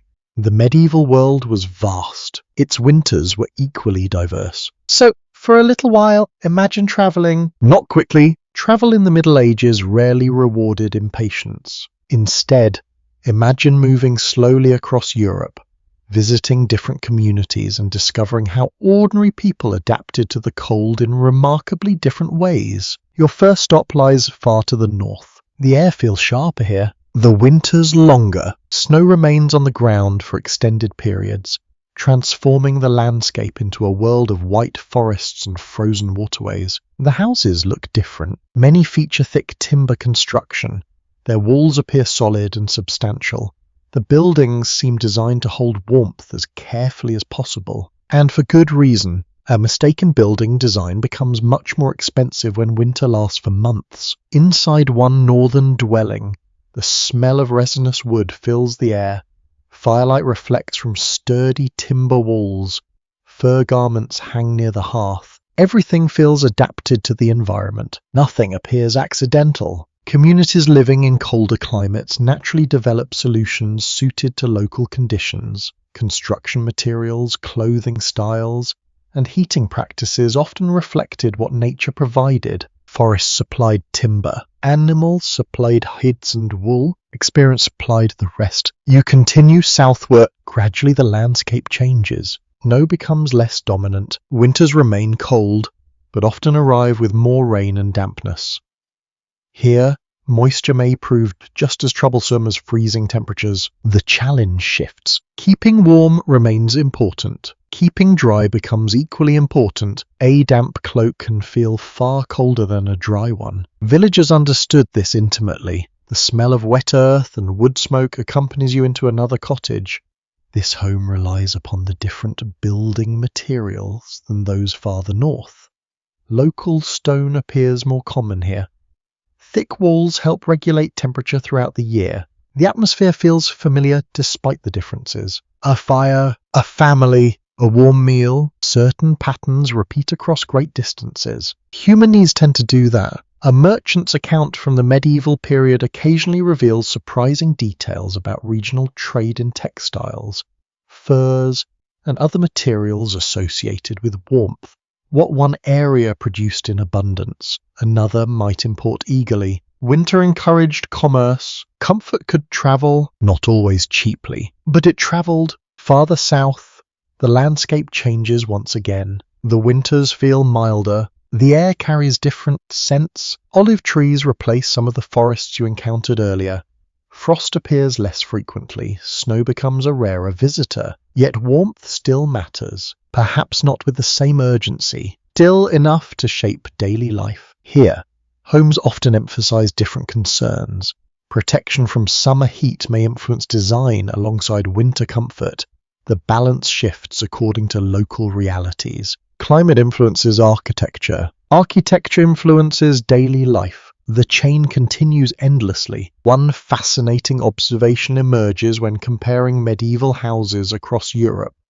People repeatedly solved similar problems using entirely different materials. Stone, Timber, turf, clay, reeds, and countless other resources found their way into homes depending on what the surrounding landscape offered. Human ingenuity thrives under constraints. Give people different materials. They invent different answers. Near a Mediterranean village, evening arrives with cool air drifting inland from the sea.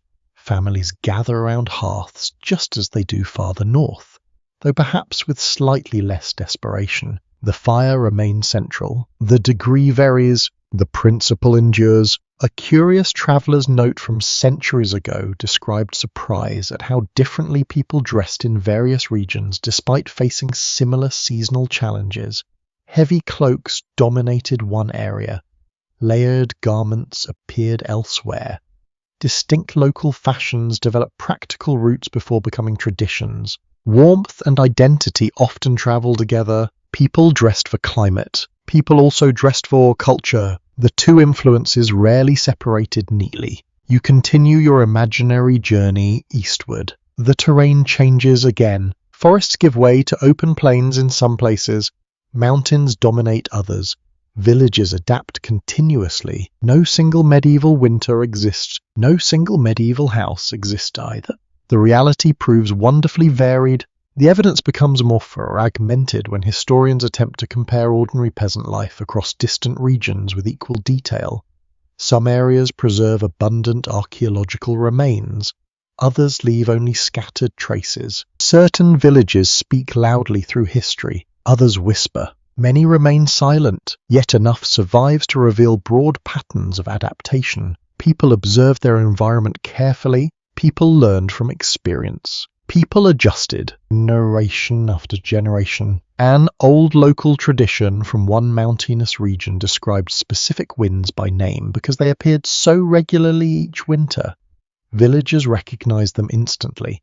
Entire communities built expectations around their arrival. Weather became part of local identity. Imagine knowing a particular winter wind as intimately as a neighbor. Many people did. Back in your original village, the fire still burns. The familiar cottage still stands. Your journey across Europe exists only in imagination, yet it has revealed something important. The methods changed, the goal remained the same. Whether living in a snowy northern forest, a rainy western valley, a mountain settlement, or a southern farming community, ordinary people sought warmth using whatever resources surrounded them. Different roofs, different walls, different fuels, different clothing. The same human need. As evening deepens and the glow of the hearth reflects across the room, you find comfort in that realization. The medieval world contained enormous diversity, yet beneath all those differences, families everywhere understood a simple truth. Winter always asks questions. Each community learns how to answer them in its own way, and every answer begins with paying close attention to the world around you. As another winter evening settles across the village, you find yourself thinking about the stories people tell about the Middle Ages, not the stories shared beside the hearth. The modern ones, the images many people carry in their minds. Cold stone room. Ooh, the rooms. Freezing peasants. Endless misery.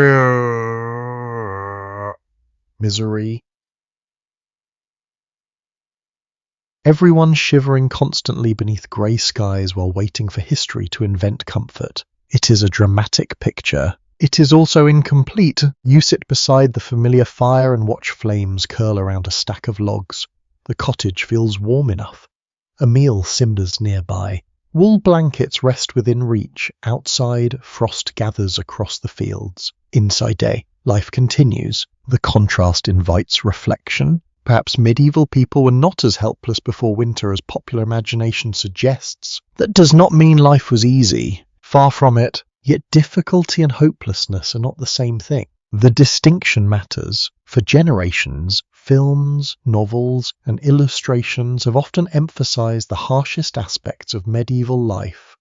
Cold, darkness, and discomfort certainly exist. No sensible historian would deny that. At the same time, ordinary people spent centuries learning how to adapt. The very existence of thriving villages proves the point. Communities survived. Communities grew. communities developed practical solutions. You glance around the cottage, the walls block the wind, the roof keeps out the weather, the hearth provides heat. As heat, the clothing provides insulation, the food provides energy. None of these things appeared accidentally. They represent accumulated knowledge. A farmer from the Middle Ages might have viewed modern assumptions about constant freezing with mild confusion. After all, if staying warm were impossible, why spend so much effort perfecting houses, clothing, bedding, and heating methods? The work existed because it helped, not perfectly, effectively enough. That difference appears throughout history. Near the fire, someone adjusts a blanket draped across a bench. The gesture feels ordinary, yet it reflects one of the most persistent misconceptions about the medieval world. People sometimes imagine past societies as passive victims of their environment. In reality, they responded actively, continuously. Every season brought adjustments. Every winter brought lessons. A visitor examining excavated medieval settlements often discovers evidence of repair, adaptation, and improvement. Houses changed over time. Building methods evolved. Communities refined their approaches. People paid attention. People learned. People shared successful ideas. One persistent myth claims that medieval homes were little more than crude shelters offering almost no protection from the elements. The reality varied enormously. Some dwellings undoubtedly performed poorly. Others appear surprisingly sophisticated when judged within the context of available materials and technology. The answer depends heavily on where you look. And when? History rarely rewards sweeping statements. The smell of fresh wood smoke drifts through the room.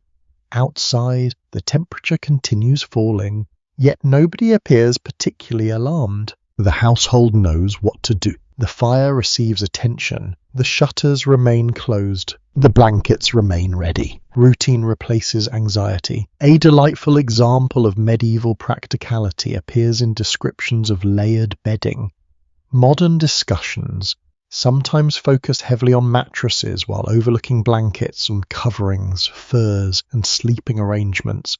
Many households created warmth through combinations of materials rather than relying upon a single solution. Comfort emerged from systems, not individual objects. The same principle governed much of winter survival. You're considering another common misconception. The idea that medieval people knew very little. The reality seems quite different. They may not have understood modern thermodynamics. They certainly understood drafts. They understood damp clothing. They understood the value of wool. They understood where heat escaped from a building. Experience taught those lessons thoroughly. Generations passed them forward. The trail becomes less certain when trying to determine exactly how comfortable various households felt compared with modern expectations.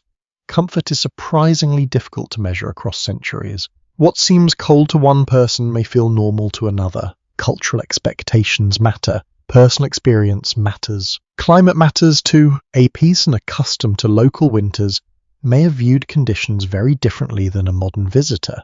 That possibility deserves consideration. Outside the cottage, the village rests quietly beneath the stars. Smoke continues rising from neighbouring homes. Each roof shelters a family employing its own collection of winter strategies. Some strategies worked better than others. Such has always been the case. One charming misconception even appears in popular entertainment today. Medieval people are occasionally portrayed as permanently filthy, disorganized, and indifferent to household maintenance. The evidence tells a more interesting story. Many communities invested substantial effort in maintaining homes, repairing structures, storing supplies, and managing resources. Practical people tend to value practical habits. Winter encouraged them. Across the room, a child sleeps peacefully beneath several blankets. The sight serves as a reminder that medieval parents cared about comfort too. They may not have possessed modern conveniences, but they were still parents. Concern crosses centuries easily. Love does too. An inventory from a medieval household sometimes reveals surprising possessions. Extra blankets, additional clothing, storage chests, cooking equipment, tools for maintenance. Ordinary families accumulated resources when possible, not because they enjoyed clutter, because preparation increased security. The image of universal deprivation obscures these realities. The fire settles into a softer glow. The room grows quieter. You find yourself appreciating the balance required when thinking about the past. Avoid romanticizing it. Avoid oversimplifying it. Both temptations lead away from understanding. Medieval winters could be difficult. Storms happened. Illness happened. Shortages happened. Yet resilience happened too. Adaptation happened. Ingenuity happened. The people living through those winters were not waiting helplessly for better centuries to arrive. They were solving problems with the tools available to them, one day at a time, one season at a time. As the final logs of the evening shift gently within the hearth, you look around the cottage once more. The house feels warm, not luxurious, not primitive, simply functional, and perhaps that is the best place to leave tonight's reflection. The medieval world was neither a frozen nightmare nor a cozy fairy tale. It was a world filled with ordinary people doing their best. A world where warmth required effort, and where generations became remarkably skilled at finding it. With spring still distant, the hardest stretch of winter arrives, not because of a single storm, not because of a dramatic disaster, because the season has simply lasted a very long time. You wake before dawn and immediately sense the difference. The cottage remains warm enough. The hearth still glows with surviving embers. The roof still shelters the family from the cold darkness outside. Yet something has changed. The woodpile is smaller. The food stores are lighter. The blankets show signs of constant use. Winter has been quietly collecting its payment for months. You sit near the fire while the household begins another day. Nobody complains. Nobody seems strong. This stage of the season is familiar. The excitement of the first snowfall disappeared long ago. The novelty of winter celebrations has faded. What remains is endurance. Steady, patient, unremarkable endurance, perhaps the most impressive kind. Outside, the fields lie silent beneath patches of frost and old snow. The landscape appears suspended between seasons. Spring exists somewhere beyond the horizon, but offers little visible evidence of its approach. For now, winter remains in charge. The smell of porridge drifts through the room as breakfast cooks. Portions seem slightly smaller than they did months earlier. Not alarmingly so, just enough to notice. Careful management becomes increasingly important as winter progresses. Supplies gathered during harvest season must continue lasting until fresh resources become available again. The calculation never fully disappears. Every meal participates in it. Near the storage chest, a family member examines remaining provisions with practiced eyes. Nothing is wasted. Nothing is forgotten. Years of experience have taught valuable lessons. Food ignored today may be missed tomorrow. The same applies to fuel. A stack of logs waits beside the hearth. Not large, not tiny, adequate. That word appears frequently in winter. Adequate food, adequate fuel, adequate warmth. Success often means having enough, not necessarily more than enough. You watch as another piece of wood disappears into the fire. Flames brighten immediately. The room responds with gratitude. The relationship feels almost personal now. After all these weeks together, the hearth has become more than a household feature. It has become a companion, reliable, demanding, essential. Deep inside the cottage, daily routines continue despite the season's length. Clothing is repaired, tools are inspected, meals are prepared. Life refuses to pause. Difficult months. A manorial account from one rural region records families receiving permission to gather additional wood during particularly demanding winters. Such documents provide brief glimpses into the practical challenges communities faced when cold weather lingered longer than expected. Winter rarely follows human preferences. People adapt accordingly. Near midday, weak sunlight filters through the clouds. It illuminates a patch of floor beside the wall. The light feels encouraging, almost symbolic. Several children immediately occupy the brightest area. An excellent decision. Children often possess remarkable instincts regarding comfort. Outside, the village remains active despite the cold. Smoke rises from neighbouring cottages.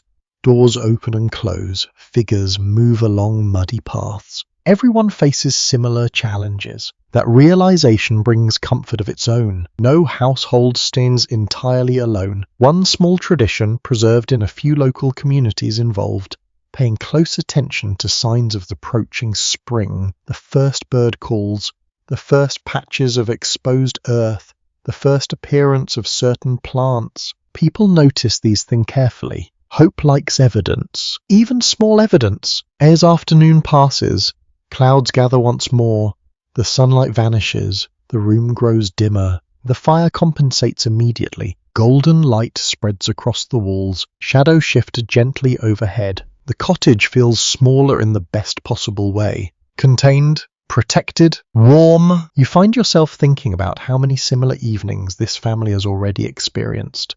Dozens this winter alone, hundreds over a lifetime, thousands across generations. The routines have become traditions. The traditions have become knowledge. Knowledge becomes survival. The chain continues. Whether every medieval household experienced late winter in exactly the same manner is impossible to know. One region may have enjoyed milder conditions. Another may have faced harsher weather.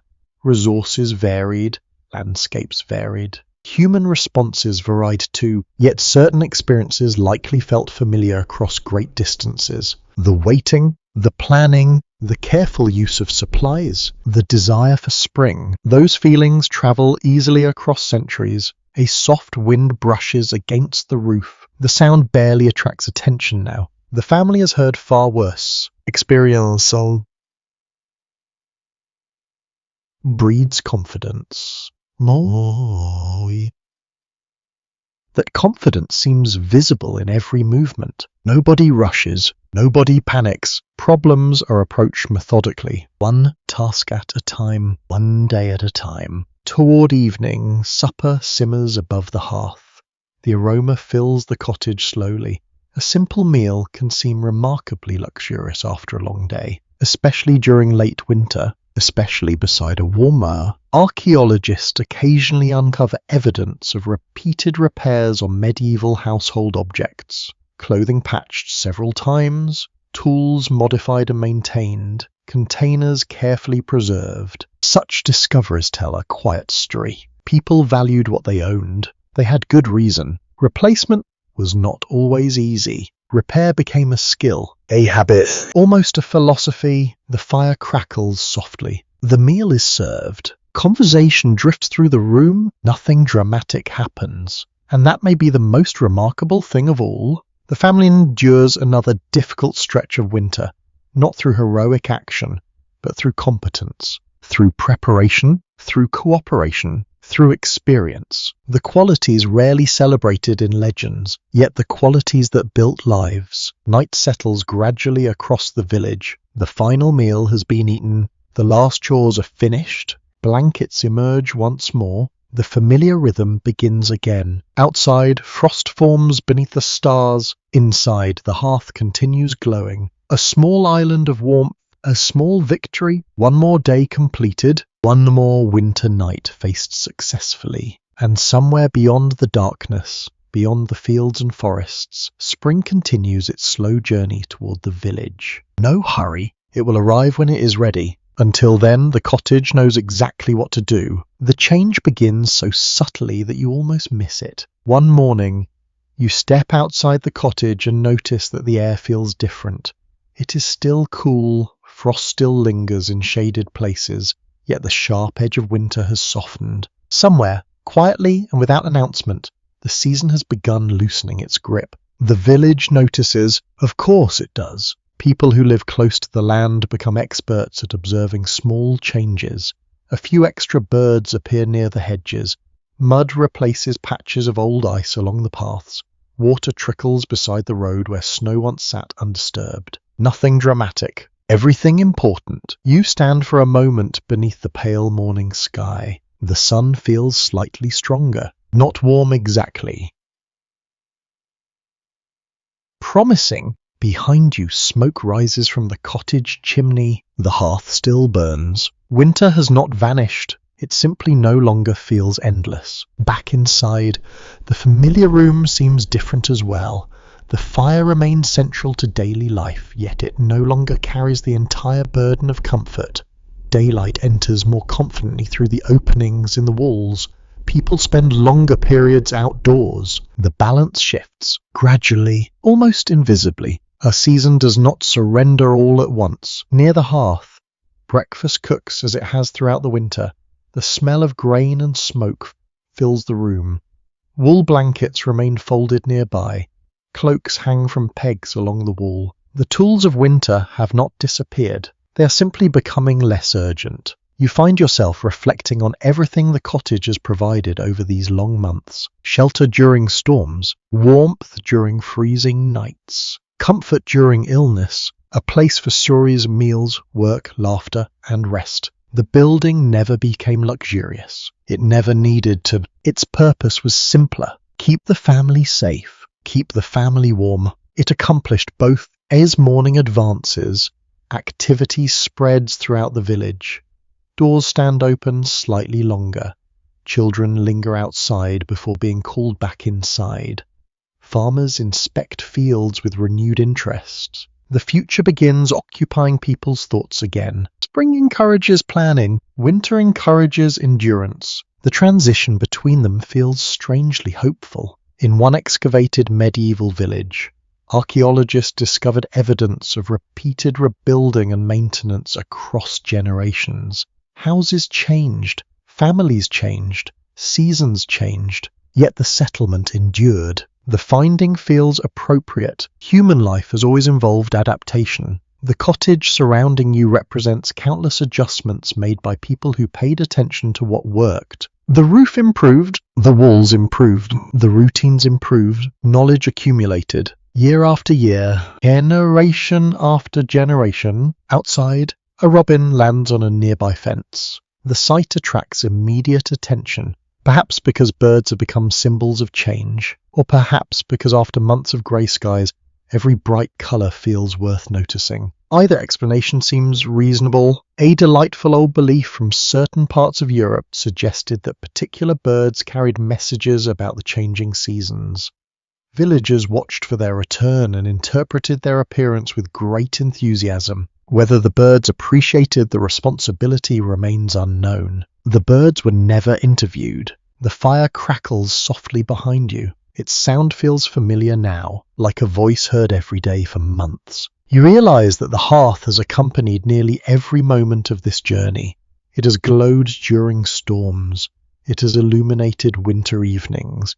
It has warmed meals and blankets and tired hands. Without it, the story would have been very different. The same could be said for the wool clothing, the stored fuel, the carefully built walls, the repaired roof, the shared sleeping arrangements, and the countless practical habits passed through generations. Warmth came from many places. The fire merely stood at the centre. By afternoon, sunlight reaches parts of the village that seemed permanently shadowed during midwinter. Water drips steadily from roof edges. The sound creates a gentle rhythm. Drop, drop, drop. A quiet announcement. Spring is approaching. The exact pace of seasonal change likely differed from year to year. Some winters released their hold quickly. Others lingered stubbornly.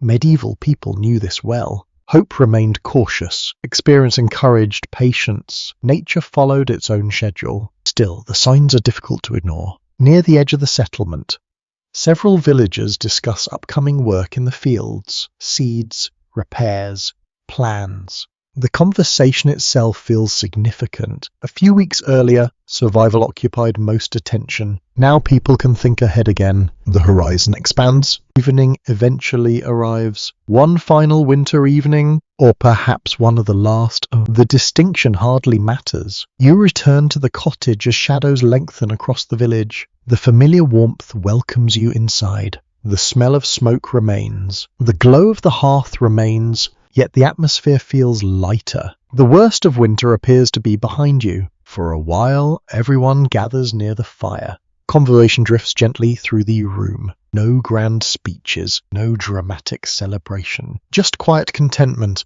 Sometimes that is enough. And now, as darkness settles softly outside and the flames move lazily among the logs, it is time to rest. The long season has almost passed. The cottage has done its work well. The walls stood firm, the roof endured, the hearth glowed faithfully through countless cold nights. You settle comfortably beside that familiar warmth one last time. The fire crackles softly. The room grows peaceful. Outside, the first hints of spring wait patiently beyond the darkness. Inside, everything feels calm. Let your thoughts drift now, like wood smoke rising gently through the rafters and disappearing into the night sky. Imagine the village sleeping beneath the stars. Imagine the cottages resting quietly among fields beginning to awaken. Imagine the countless generations who sat beside similar fires, listening to the same wind, watching the same embers glow. Their winters ended. This one will too. The night grows still. The fire settles lower. The room becomes softer, warmer, quieter, and as the final embers shine gently in the darkness, you can leave the village behind for now, knowing that somewhere beyond the cottage walls, spring is already on its way. Sleep well,